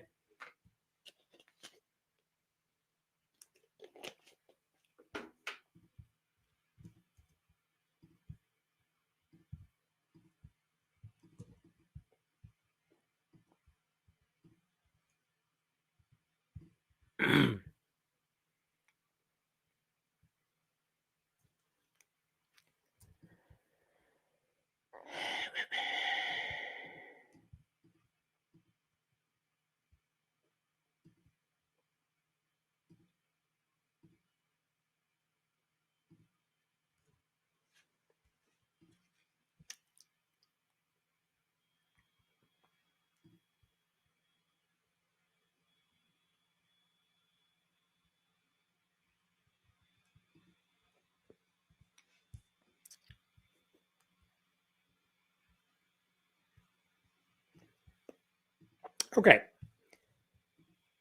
This may sound like a joke, but I swear to you it's not. The Archdiocese of New York says its insurance company isn't giving it the money it needs to pay out victims of sexual abuse because the Catholic organization, according to the insurance company, has allowed a pattern of abuse to persist for many years.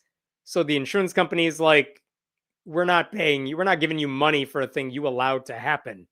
And to make sense of what is going on, I need to back up a little bit, and I want to explain this to you. You may have seen headlines like this one, this from The Guardian, where this involves the Archdiocese of New Orleans. They announced in December that they are going to give $305 million to roughly 600 survivors of clergy sexual abuse. And they've already, like, filed for bankruptcy as a way to limit their payouts. But this is a story that's been happening for a while now, where these huge Catholic organizations are trying to, how do we get rid of all these lawsuits that have piled up over the years? Let's just toss in a giant pool of money, and then this stops being a problem for us forever. And that's the way they're dealing with it. Now, in the case of New Orleans, where is that $305 million coming from? Well, it's being paid out by a company called Travelers, which insured the archdiocese between 1973 and 1989, which is when much of the abuse occurred. So, like, I know it sounds weird to say, but the Catholic Church has insurance against, like, sexual predators, or they have insurance for something that's supposed to cover this, in case it happens, which apparently it does quite a bit.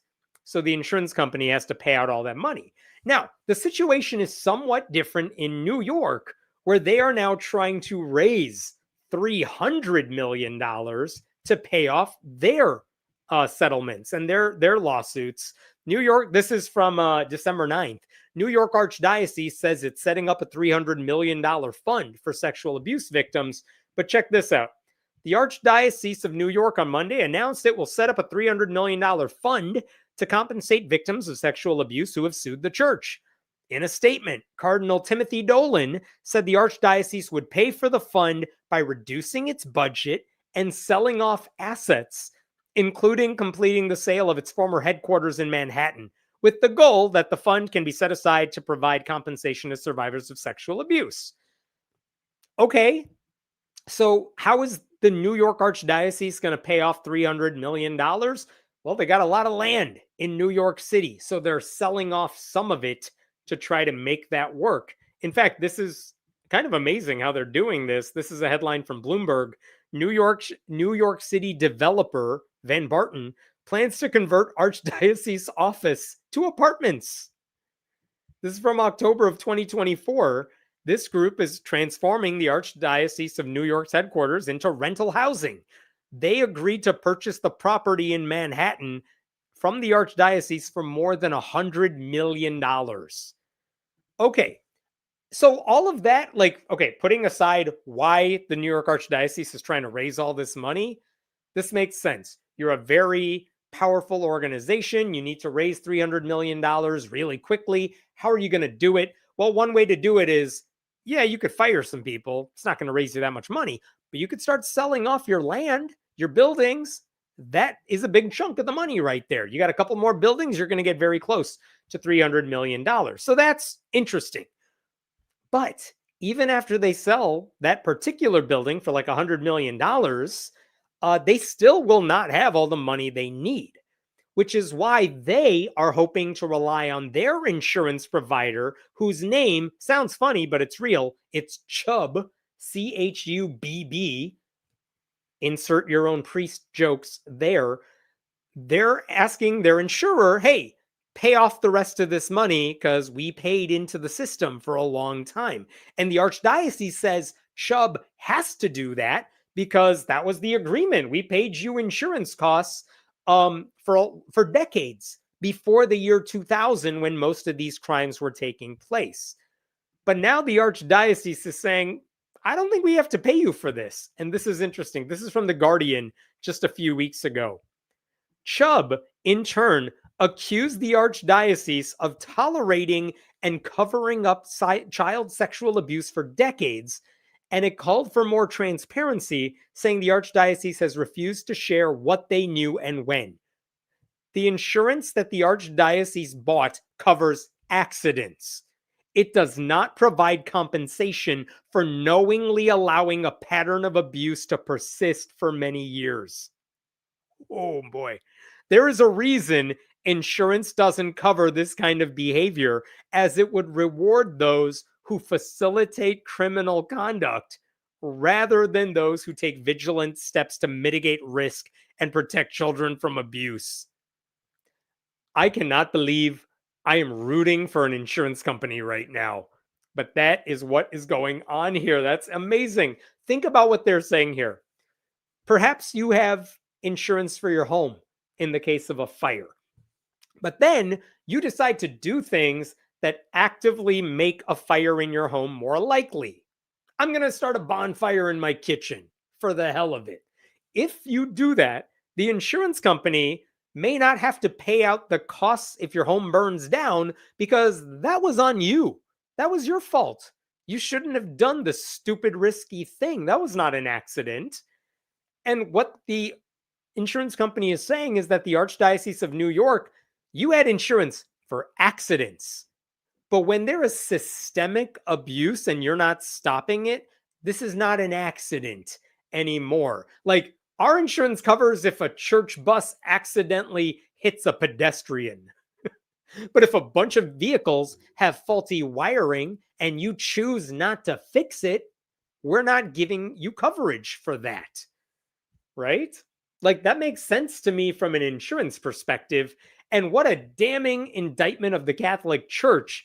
Like, things are bad for you when the insurance company is the voice of moral reason. Now, this is not brand new information, I should say, because the Archdiocese has known about this for a while.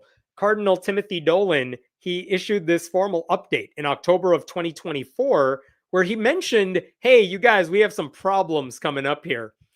In legal documents, Chubb has abandoned its archdiocese and parish policyholders, and those people, such policies were purchased to protect the survivors of child sexual abuse. Dolan is acting like the insurance company hates the survivors. Chubb scurrilously claims that they are not obligated to settle claims because the abuse of victims was expected or intended by the church. You read that right?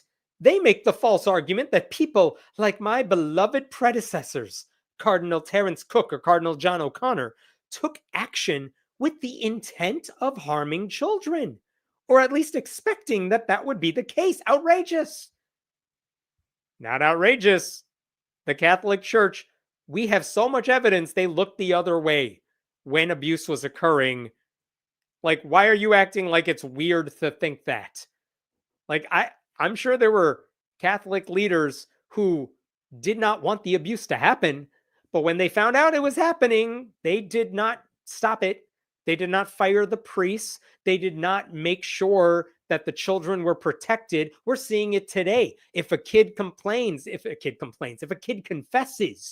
about being abused, or an adult confesses in a confessional booth that they are committing abuse, the Catholic Church says the priests are allowed to keep it quiet. They don't have to tell anybody about it. Like, they're literally trying to protect abusers today. And Cardinal Dolan is like, how dare they accuse my predecessors of not wanting to help people for the same reason you're not doing it now, because that's how the Catholic Church works. You guys protect abusers. We know that. What else does Dolan say here? Their apparent... I'm sorry. Let me read the part that's not highlighted. Why would they make such an egregiously false claim? Easy. To protect their bottom line, one that currently brings in $2 billion per quarter. Yeah, I know insurance companies make a ton of money. I hate them too. But that's not the issue here. Their apparent plan, which other Chubb insured have fallen victim to, see the bankrupted Archdiocese of San Francisco, for example, is designed to delay, and further delay, hoping to force the Archdiocese to pay the claims Chubb is legally responsible for paying, but has refused to pay. A sad story. Is it a sad story? Or maybe the Catholic Church is just really bad at protecting children. The Archdiocese did sue the insurance company for deception and fraud over all this. That case remains ongoing. I don't know where that's going to go. But the point is, if Catholic leaders are looking the other way while abuse occurs under their purview, or if they refuse to take meaningful action to end sexual abuse, which plenty of reporting and an Oscar-winning movie has shown us over the course of many years, then no one should be surprised when abuse continues to occur. So yeah, those Catholic leaders that Dolan mentioned, they allowed abuse to go on. It's reasonable to expect crimes are going to happen because this is the Catholic Church, an institution with decades of experience harboring sex predators. And I bring all this up I'm sorry, I wanted to say one other thing here. This is another statement, a more recent one from Timothy Dolan from December of 2025. Check out this. He's still talking about it. Our efforts at resolving cases to support victim survivors continue to be complicated by the ongoing legal struggles with Chubb, which is just a objectively funny thing to say. The Archdiocese's longtime insurer. For many decades prior to 2000, the Archdiocese of New York purchased from Chubb Insurance Companies general liability insurance coverage, including coverage for sexual misconduct claims for itself and the parishes, schools, and archdiocesan charitable organizations. You guys, the Catholic Church bought pedophile insurance, so how come they're not paying us now? Despite accepting millions in premiums from the Archdiocese, Chubb has steadfastly refused to honor the policies it issued. Listen, I'm just saying, if you have to buy pedophile insurance, take a good look at yourself. Maybe your organization is the problem. Anyway, so Dolan is still complaining about all this. And he's been at this for a while now. This is from 2024, but New York Archbishop Cardinal Timothy Dolan this week said the Archdiocese's longtime insurer is attempting to evade their legal and moral contractual obligation to pay out financial claims to sex abuse victims, with the Archdiocese launching a lawsuit against the insurer in response. Again, like I said, that lawsuit is still ongoing. But the reason all of this came to my attention right now is because the Catholic League is very, very mad about it. I've made videos about the Catholic League before. You could watch them if you search my channel. But the guy who runs it is Bill Donahue, a guy who has a perpetual aneurysm anytime the Catholic Church is fairly criticized. And also he makes like nearly $1 million a year, if not more, according to their recent 990 statements. But look at what this guy is saying about all of the things I just told you. Chubb has said that it is not obligated to settle claims against the Archdiocese because the abuse of victims was expected or intended. This is an outrageous lie. Indeed, it intentionally maligns Cardinal Dolan's predecessors, effectively saying that people like Cardinal John O'Connor deliberately intended to harm children. That would make them evil. What is truly evil is what Chubb is alleging. That would make them evil. My dude, you are so close to figuring it out. You are like one Chubb length away from figuring this out. What the rest of us already know. He goes on. Chubb's position is morally indefensible and legally spurious. It is not only feeding anti-Catholicism, it is making mincemeat out of its purported interest in standing by its promises. It is just as preposterous to argue that it is delivering exceptional insurance coverage and service, paying its claims fairly and quickly. Just the opposite is true. It is one thing for an insurance company to balk on its financial commitments. It is quite another when it imputes vile motives to its carriers. And this is doubly true when it is aimed at the Catholic Church. Its credibility is shot. You cannot talk about the Catholic Church and then say somebody else's credibility has taken a beating. Like, the insurance company is not even imputing vile motives. They're basically saying what all the reporting has said over the years, which is the Catholic Church knew this stuff was happening and didn't do anything about it. We're not paying your insurance coverage if you could have stopped this from happening. Anyway, it's not anti-Catholic to point out that the institution is a hotbed of abuse, because it is. It is fair to blame the church for not preventing abuse because it hasn't earned any credibility in that regard. Hasn't done enough. I don't care how good the PR is for the Pope. The church as an institution is a bad place. It's a bad group. And if you're not doing everything in your power to end sexual abuse, like turning in predators instead of hiding them behind the seal of confession, like that does make you evil. It's not complicated. all Chubb has said is that it's not going to pay for any settlements that were the result of concealed criminal activities, including child abuse, and the failure to stop it. And I also got to tell you, this is interesting. This is from the New York Times. This is from December of 2025. A spokesperson for Chubb said on Monday that the insurer had contributed toward the archdiocese's legal defense costs, but that it would not pay for any settlements that were the result of concealed criminal activities, including child abuse and the failure to stop it. The insurance that the archdiocese bought covers accidents. I know they've said this before, but it does not provide compensation for knowingly allowing a pattern of abuse to persist for many years. There's a reason we don't cover this kind of behavior, as it would reward those who facilitate criminal conduct rather than those who take vigilant steps to mitigate risk and protect children from abuse. They have asked the church. Oh, this is the part I really wanted to share with you. I was looking at the wrong thing. I didn't want that New York Times article. This is actually from December of 2023. But look at this. Chubb noted that in 2016, the Archdiocese of New York compensated 338 victims of clergy abuse more than $67 million in a settlement.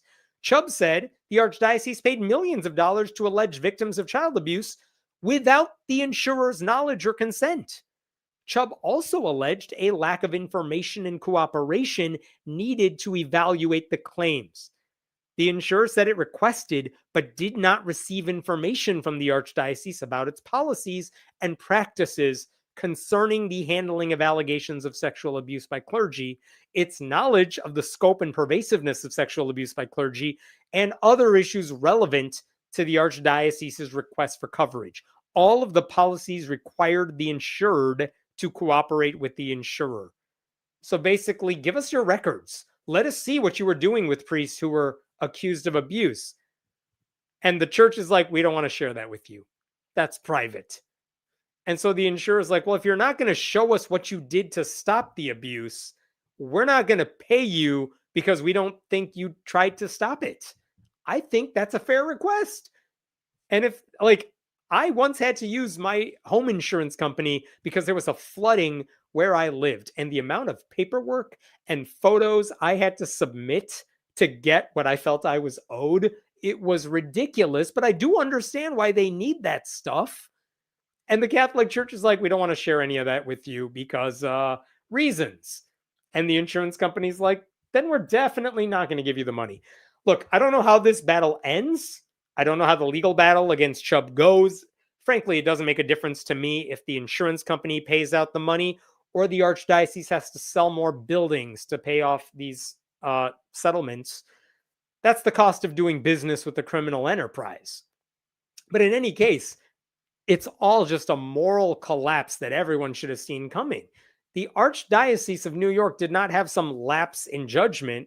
They're finally facing the consequences of treating sex abuse as like a problem to be managed by insurance rather than a crime to be stopped, right? When an insurance company can credibly argue that abuse was foreseeable precisely because the church leaders tolerated and concealed and enabled it, again, that's not anti-Catholicism, that's accountability right there. Like the church has spent so many years fighting with abuse victims, forcing them to spend years in court to get any kind of justice. And now they're fighting with their own insurers because the church can't take any responsibility for something within their control.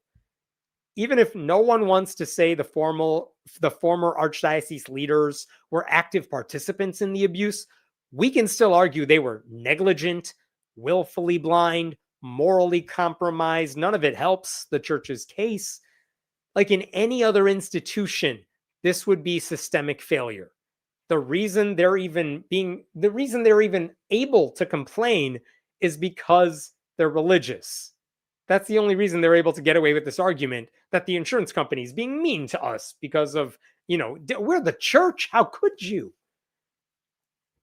I don't know. It's above my pay grade whether Chubb's position is legally coherent or even morally defensible in narrow terms. I don't know how the insurance industry works.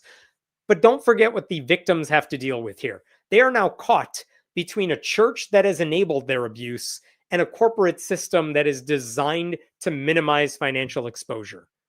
Like, the problem isn't that survivors are asking for too much. It's that you have two powerful institutions that are now fighting to see how little they can pay out to the people who suffered. Like, neither side wants to get stuck with the bill for decades of human damage. All the more reason to keep the pressure on both sides. Like, survivors deserve full compensation without delay. The church should be forced to liquidate assets and disclose records and accept the fact that the moral authority is not going to be found through litigation. And the insurance company should be punished for working with the church. You shouldn't have gone in business with them. So, no one wins in any of this, but I do like seeing the archdiocese squirm. I like seeing Bill Donahue get mad about something when they totally deserve it. All right, I'll stop there with this story. What questions we got here? Insurance company and the Catholic Church duking it out. Bring the popcorn. Yep, let them fight. The Catholic Church as a whole can more than cover the payout to survivors. Has anyone seen Rome? Like, yeah, sell some of the Vatican. Sell whatever they got in the basements or the vaults. I don't know anymore. They got money. It's the Catholic Church. Give the Pope a hot dog with some mustard. Make a deal. Get the millions and hundreds of millions of dollars they need. Problem solved. Catholic Church failed to take precautions to avoid being liable for compensation. Is the funniest insurance company response since Ark Encounter being damaged by heavy rain is an act of God. Excellent callback and connection. That is a real thing that happened. Ark Encounter sued their insurance company for not covering rain damage.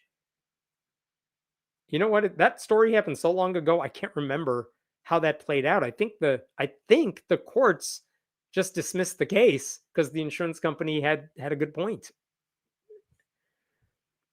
Can we talk about taxing churches? Also, very funny. No more money for you to keep doing the same bad shit. I have said this before. I don't believe we should tax churches. I don't believe we should tax nonprofits. I do think, in general, nonprofits provide a valuable service. They're not in it for the money, in theory. And that also applies to religious organizations. My problem is not that they don't get taxed. What I do get bothered by is the fact that a nonprofit like Planned Parenthood has to submit copious records to the IRS about how much money they took in, how it's being spent. Like, they have to file that paperwork every year, but religious organizations do not have to file the same paperwork. So you have no idea how much money they're making. That's the problem right now. I don't mind if they're not being taxed. I do want transparency with their finances, and the IRS will not make that happen, and the law won't make that happen. Wonder if Donald J. Trump wishes he had that kind of insurance. I'm sure he does. I'm sure he does a lot right now. All right, I got a couple more stories for you here. These are relatively fast ones.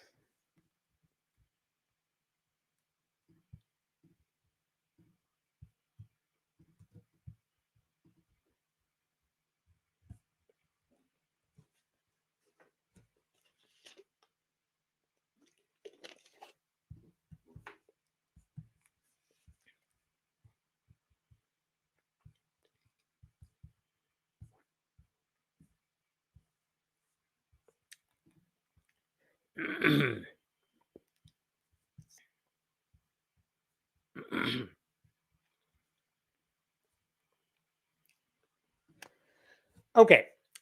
There is a church in Colorado where the conservative Christian megachurch pastor, he linked LGBTQ people to child sex traffickers, which those two things have nothing to do with each other. And then he told his congregation that they have to support ballot initiatives that would make it harder for trans people to receive health care, and that if they didn't sign the petitions to put that stuff on the ballot, Jesus would think they're a traitor. And that is a wild thing to say. And I will show you video of him doing this in just a second. Let me give a shout out to the Colorado Times Recorder, which is the first outlet to report on this. The reporter is Jamie O'Rourke. And the headline there, Christians who don't sign anti-trans petitions are traitors to Jesus, says Flatiron's pastor. So this is Flatirons Community Church in Lafayette, Colorado. It's near Boulder. It's one of the largest churches in the country. They have about 10,000 people each week attending one of its 5 campuses. And in early November, the pastor, Jim Bergen, he used part of his sermon to tell everybody a series of lies, just to prime them for what he was going to say next. Let me show you the video of what he preached to them, and then I'll talk about it. Every political ideology out there is driven by some form of faith in something. But the only one that's told you can't come in here is Christianity. And the only people saying, well, I guess you're not allowed to say anything or we'll get in trouble, are Christians. And the result is the government will take over. The government decided when life began. Now millions of babies get slaughtered every year. Where were the Christians, right? Or the government decided this is what marriage is. And now the government has decided that they can determine what gender and sex really are. And now your children, all right, are being made to sit through gender pronoun awareness puppet shows on the first day of kindergarten and go to a public library or your school library. It's filled with pornographic how-to instruction books. And the largest, fastest growing industry in the world is the sexual exploitation and sale of children, which is a spiritual issue, not a political issue. And Christians shake their heads and go, how did all this happen? We became more concerned with, am I being fed? Do I like the message? The sermon went a little long, and I got a ball game coming up. I hate it when we do this song. I don't like this song. It's too loud. It's not loud enough. I think the pastor's too political. I don't think the pastor's political enough. Heard from both of you, all right? In the meantime, our children are being hunted and consumed by predators and pedophiles. Our children are beginning surgery to alter their bodies to align with their misguided feelings and biology, and boys are unfairly competing against our daughters. Let me say it this way. Our churches might be full and our Bible studies at capacity, but our children are being slaughtered, stolen, killed, and destroyed. And it's time to say enough, all right? Yikes. I did not speed that up. That is how fast that dude talks. But think about what he said there. Christians are being silenced, which is news to me because in my world, they don't shut up. He said that millions of babies are being slaughtered annually, which is not how babies work. That's like a number he just pulled out of his ass because, as we've learned from today's live stream, Christian pastors lie. And their congregations don't care because they're used to being lied to. He said the government was allowing people to choose their gender and sex, which is not what the government's doing and not what trans people do either. He said that kids in kindergarten have to sit through gender pronoun awareness puppet shows. News to me. Also, if that happened, who the fuck cares? You're worried that kids are going to learn pronoun? You think kindergartners know about pronouns? They don't. Kids are dumb. They don't learn about pronouns. That's not a kindergarten thing. He said school libraries were filled with pornographic instruction manuals. They are not. When conservatives try to ban books, they're usually mad because a book has a gay character who exists. And maybe there's a plot line in a story about having a crush on someone of the same sex. Like, that's what these people are claiming as pornographic. Meanwhile, have you read the Bible? That just read about Lot and his daughters. That's way worse. He also lied to his congregation because about everything. I mean, you get the point. So he primed them with that output of misinformation. And then he explained why he was doing it. And I will try to summarize this for you.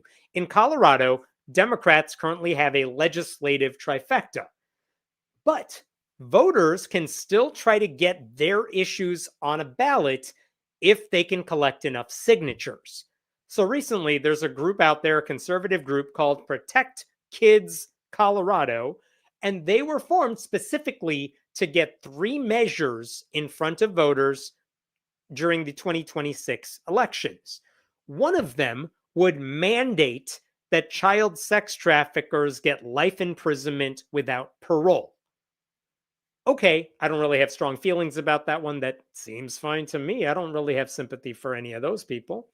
But the other 2 that they're trying to get on the ballot, one of them would ban trans kids from playing gender segregated sports, specifically, trans girls can't swim, can't play basketball, whatever. And the other ballot measure would ban certain kinds of irreversible forms of gender affirming care for minors, which is a thing the right believes happens all the time for everybody who requests it, instead of what actually happens, which is you only get irreversible gender affirming care after a very long series of hurdles and conversations and physicians who approve it and things like that. Ironically, when it comes to gender affirming care and irreversible procedures, the ballot measure specifically says circumcision is cool. We're not touching that one. Because it's fine if we're doing that. They're not going after boob jobs for high school senior girls who want them. But if a trans kid wants gender affirming care, no, absolutely not. So, like, the weird thing about this organization, this right wing group, is they want to get this sex trafficking measure on the ballot. Okay. But then they're adding on to it as a slate of 3 things they want. Let's also make life worse for trans kids. So, like, just horrible people doing this all around. Like the LGBTQ things, the trans ballot measures have nothing to do with sex trafficking. Why are we including them on this? It would merely hurt trans kids and deprive them from leading fuller and better lives. And then this is why I bring up that church. Bergen, after he told them these lies, he wanted his congregation to know it was their religious duty to make sure trans kids suffer. And in order to facilitate that, he needed them to sign this ballot initiative because they need the petitions to get this on the ballot. So here's what he said. Before you leave the building, whatever campus you're on, you can rescue and restore what's happening to our kids here in Colorado. This weekend, we've never done this before, all right? In every one of our campus lobbies, we are partnering with Protect Colorado Kids, right? Where you can sign a petition to get 3 proposals on the upcoming ballot next year, all spiritual matters because they all are centered around the identity and safety of our children. It's nonpartisan, it's non-political, it's a spiritual matter. Here's the 3 issues we want to get on the ballot. Make trafficking of children a harsher crime with severe penalties. Second thing, stop irreversible sexual surgery on minors. Third thing, keep girls and boys sports biologically fair. We just got to get our voice out there. If we can get 100,000 signatures in the next couple months, all right, these 3 issues will go on the ballot. And then, hey, Christian, go vote. If you're a Christian, to not take up your shield of faith and your sword of the Spirit, which is the word of God, of truth, to not engage in this spiritual battle to protect kids, to me, is the equivalent of mutiny and deserting your post. I say you are a traitor to your first allegiance, Jesus. And let me remind you, Jesus is the one who said, anyone who hurts one of these children of mine, it'd be better if you had a millstone around your neck and thrown in the sea. Matthew 18. If you're more passionate about this feels political, more than your passion and opportunity to protect Colorado kids, you need to repent. Because your politics have become your idol. There's no other possible explanation, right? Now, I love that. All right, so. I kept that grunt at the end because it's just friggin' weird. So he said, you're a traitor to your first allegiance, Jesus, if you don't do what I just said. He said that this is all about protecting Colorado kids. The punish the sex traffickers thing, yes, right there with you. Making life worse for trans kids does not help children in any way. What it does is harm children who are trans, which apparently no one at that church cares about because they go to that church. They're supporting what their pastor is saying. You don't hear anyone objecting to anything he's doing. So, like, by equating sex trafficking with gender affirming care, this pastor makes it sound like all 3 of them are under the umbrella of the best interest to children. The reality is that hurting trans kids would make kids' lives worse because of the willful ignorance of conservative Christians and, right-wing atheists who also say the same dumb shit. Jerry Coyne, Richard Dawkins, all that crowd. I mentioned that reporter, Jamie O'Rourke of the Colorado Times Recorder. There was some very interesting context to this in the article I wanted to share with you because it turns out this church was not always overtly political regarding LGBTQ issues. That's a recent development, apparently. And here's what that article said. Even Flatiron's pastor has not always been hostile toward LGBTQ people. In 2013, one of Bergen's sermons spotlighted a transgender woman who attended Flatiron services, which is weird, and I have questions about it, saying, "We don't have an official stance on anything except this. Point people toward Jesus and what he said, open our arms wide and love everybody that God brings into this place." Okay, like, thanks. Again, my question there is for the trans woman who's going to the church. Why are you doing that to yourself? But okay, that seems like a normal thing for a pastor to say. We welcome everybody. But that stance seemed to abruptly reverse in 2015 when that congregant was reportedly told she was banned from attending a women's retreat and that she should return to being a male. Yeah, well, that's what happens when you join a church like this. So I'm not surprised. I feel bad for you, but also, yeah, that's how this. What did you think was going to happen? A later official post from Flatirons in 2019 declared in writing that the church would not support same-sex relationships or transgender people, saying that these people engage in sexual misconduct. The post likened this misconduct to adultery and even murder. So they got extreme real fast there. Gay people are more than welcome in our church, just as greedy people are, just as adulterous people are, just as liars are, just as murderers are, etc. You're all the same, gays, murderers, whatever. We'll take your money. But just as we will not condone the behavior of those sins, except for lying, which we could do from the pulpit, we will also not condone the behavior of homosexuality or agree that it is within God's parameters for marriage. The same goes for transgender people and any other form of sexual misconduct. Those are not the same thing at all. And we do this because of love, not in spite of it, the post reads. And these are the same people who, in a different story we covered, are like, bend over, I gotta paddle you, you've been bad. Nothing they do is out of love. They do this out of ignorance. They do it out of malice. Take your pick.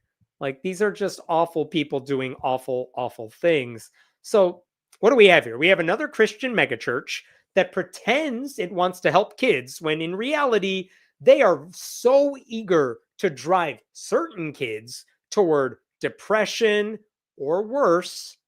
Why? Because evidence shows that gender affirming care works. It helps trans kids, and they don't want to acknowledge that at all. They're doing this because the pastor, who insists he doesn't normally get political, he decided that cruelty against trans kids is a spiritual matter, and it's exactly what Jesus wanted. Like, the reason he can get away with this is because apparently the people in that church do not know anything Jesus actually said. How much time do you think at this church they spend discussing the Sermon on the Mount? Right? Jesus did not talk about trans people. It's not like the church is pressuring members to sign ballot petitions that would help the poor. Nope. It's just, hey, I know what'll get you worked up. You hate trans kids? I do too. Let's go sign these measures to make their lives worse, because their lives are too good right now. It's really ironic that they're doing this at a time when the Epstein files keep giving us more and more pieces of evidence that the Republican president was closely linked with the child sex trafficker. Even though the sermon was delivered before a bunch of those files were released, it's not like it's brand new information. And Bergen did not note any hypocrisy regarding how roughly 80% of white evangelicals voted for Trump, who was a convicted felon who was associated with Epstein 3 times running now since 2016. Like, no one should be taking any moral guidance from anybody who voted for Donald Trump.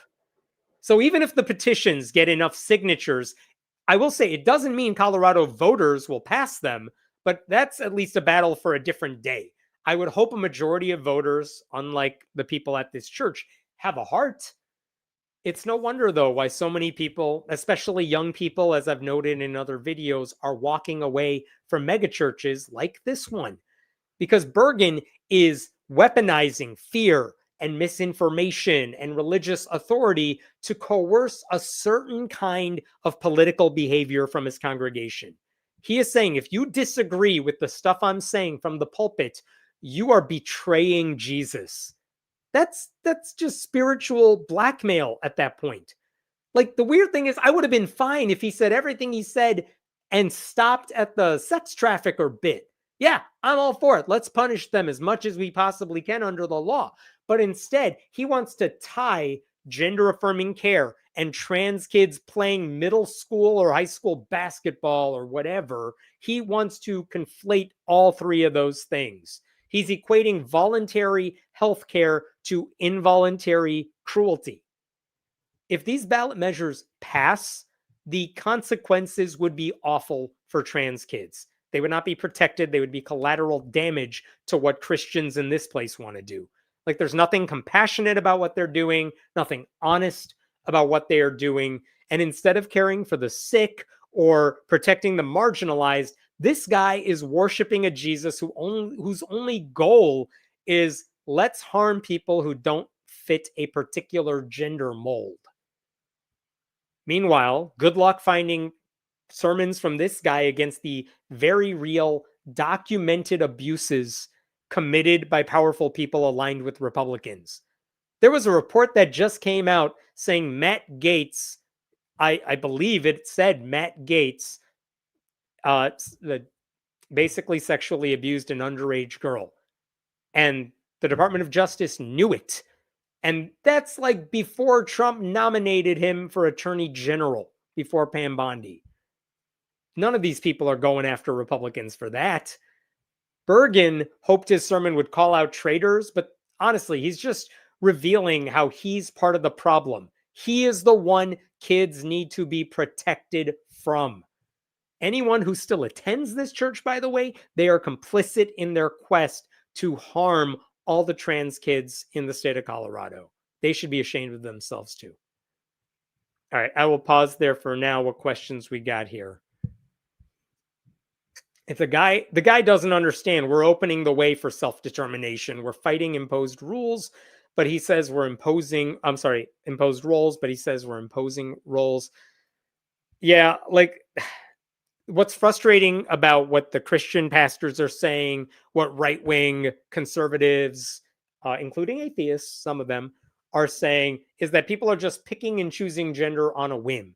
And yet, if you talk to trans people, which none of them seem to have ever done, you find out, oh, that's not how it actually works. But it's so frustrating.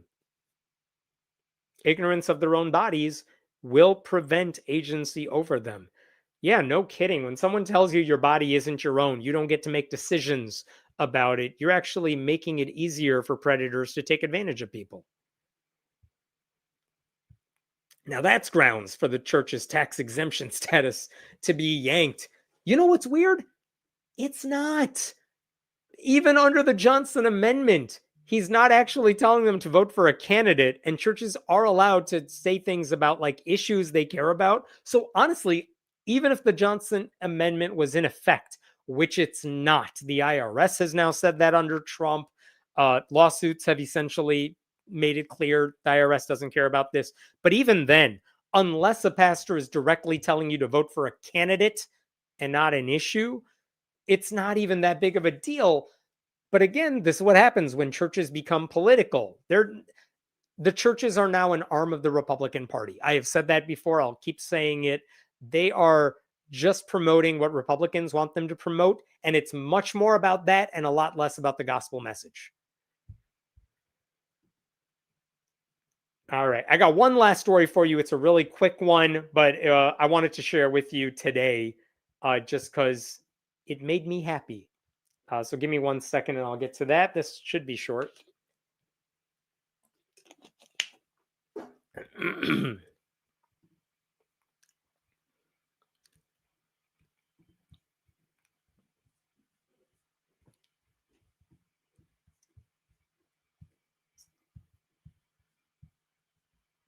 All right.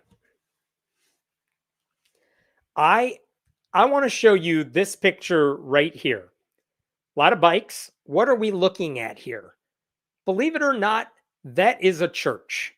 That is what used to be a church anyway. And this is a picture from an amazing article in it's at dw.com, which is a German publication, but they wrote this article just the day after Christmas. Germany's empty churches repurposed as congregations shrink. And the subtitle there, the number of practicing Christians in Germany is falling. The result is surplus churches. What happens to these empty houses of worship? And for what it's worth, in the United States, this has happened to a lesser degree, but there have been stories over the years of what do we do with old church buildings when the congregations die off?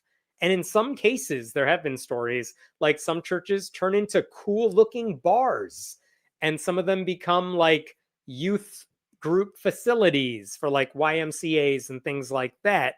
But there is this growing question of there are a lot of buildings that are not going to be churches for very long because you got to have money for upkeep at the very least and maintenance. And some churches don't have the money to even take care of that, even if they own the building. So what do you do in Germany when a lot of these churches are dying off? And I just wanted to share with you some of these excerpts from this article because they're kind of incredible.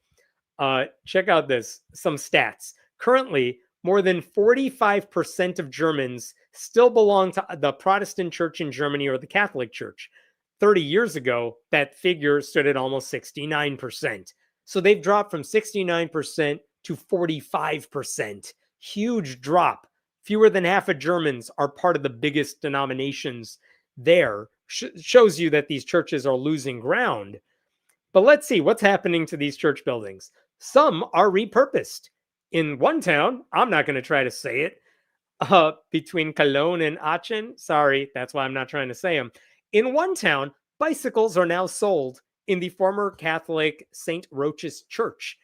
One guy moved his business, Tom's Bike Center, into the church building. Lovely. Good for you. Finally making it a place worth attending. In another city, an abbey has been transformed into a soccer church where footballs are knocked about.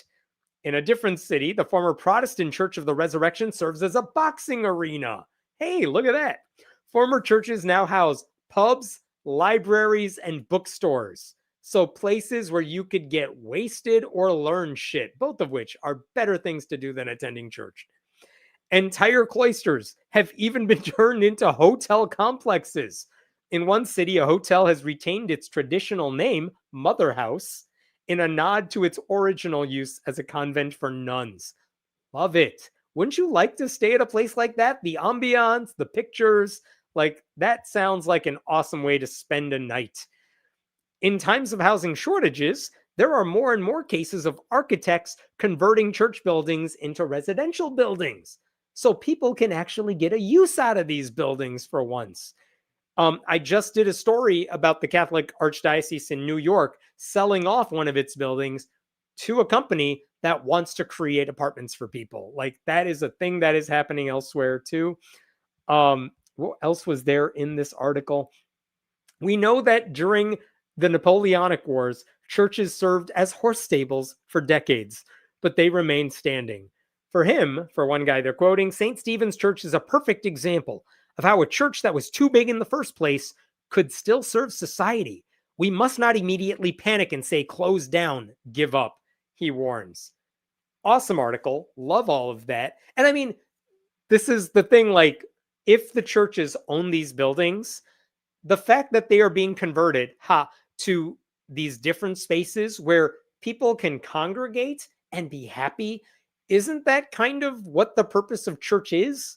Because I mean, as Christians will tell you, what is a church? It's where, what I'm going to paraphrase the thing that I think Jesus said, like wherever a few of you congregate, that's a church right there. It's about the belief. It's not about the building, right? So if all the churches in the world flat out disappeared, theoretically, religion would be fine. You still have the beliefs.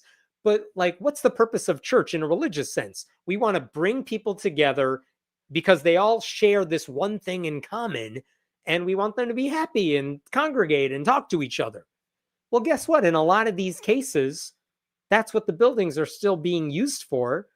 It's just for secular reasons. So like, in a way, They haven't changed what the intention of the church is. They're just changing the nature of what it's being used for, right? That's a good thing. Instead of being useless for people to gather in, it's a fun place to go. It's a place you look forward to going to. I hope more churches decide to do that, especially when their membership is dying off, getting old, leaving because people came to their senses, whatever it is. You could still bring people joy by turning it into a place where they can commune and gather together, strangers gathering together in person, off their phones, in a place that brings them happiness. Isn't that a good thing? So I love seeing that in Germany. It's fun every time we see one of those articles in the United States as well. More power to the people who are making those transitions happen. And I mean, it's kind of exciting to see what the future holds in that regard. So I figured I would leave you with a good story for a second there. If there's any last questions, what do we got here? Empty churches repurposed. What an amazing phrase. Repurposed by giving them an actual purpose that we can all be proud of for once. Like, I am not worried about the repurposed bike shop being a haven for sex predators, right? Like, they're actually becoming places that you want to visit. I would bring my kids to those. Any other thoughts here? In Quebec City, my childhood church was demolished years ago. Thanks for that donation, by the way. What did it become? Did they just demolish it? Did they build up something else in its place? I'm curious. But like, that happens too. I mean, we've seen stories about that as well, where you see church buildings come down because no one has anything to do with it now. There's no congregation. No one wants to take it over. Yeah, put up like a Panera there. People will be fine. It'll be a good use of space. Just stopping by to say how much I appreciate your intelligence. Oh, you're way too kind there. Your patience and especially your sense of humor, Hem, and Happy New Year all. That's very kind of you. Thank you so much. I disagree fully, but I appreciate it. Thank you. All right, we are good. I should be back at my normal time next Thursday night. Thank you to Den for helping out. Thank you if you are watching on this New Year's Day of all days. And as always, remember, you could support this channel by going to patreon.com/Hemant. I appreciate that. And you know what? Subscribe if you haven't already to get the newsletter, because that's where I do first drafts of all the stories I talk about here. All right. I will see you next week. Have a wonderful New Year's Day. See you later.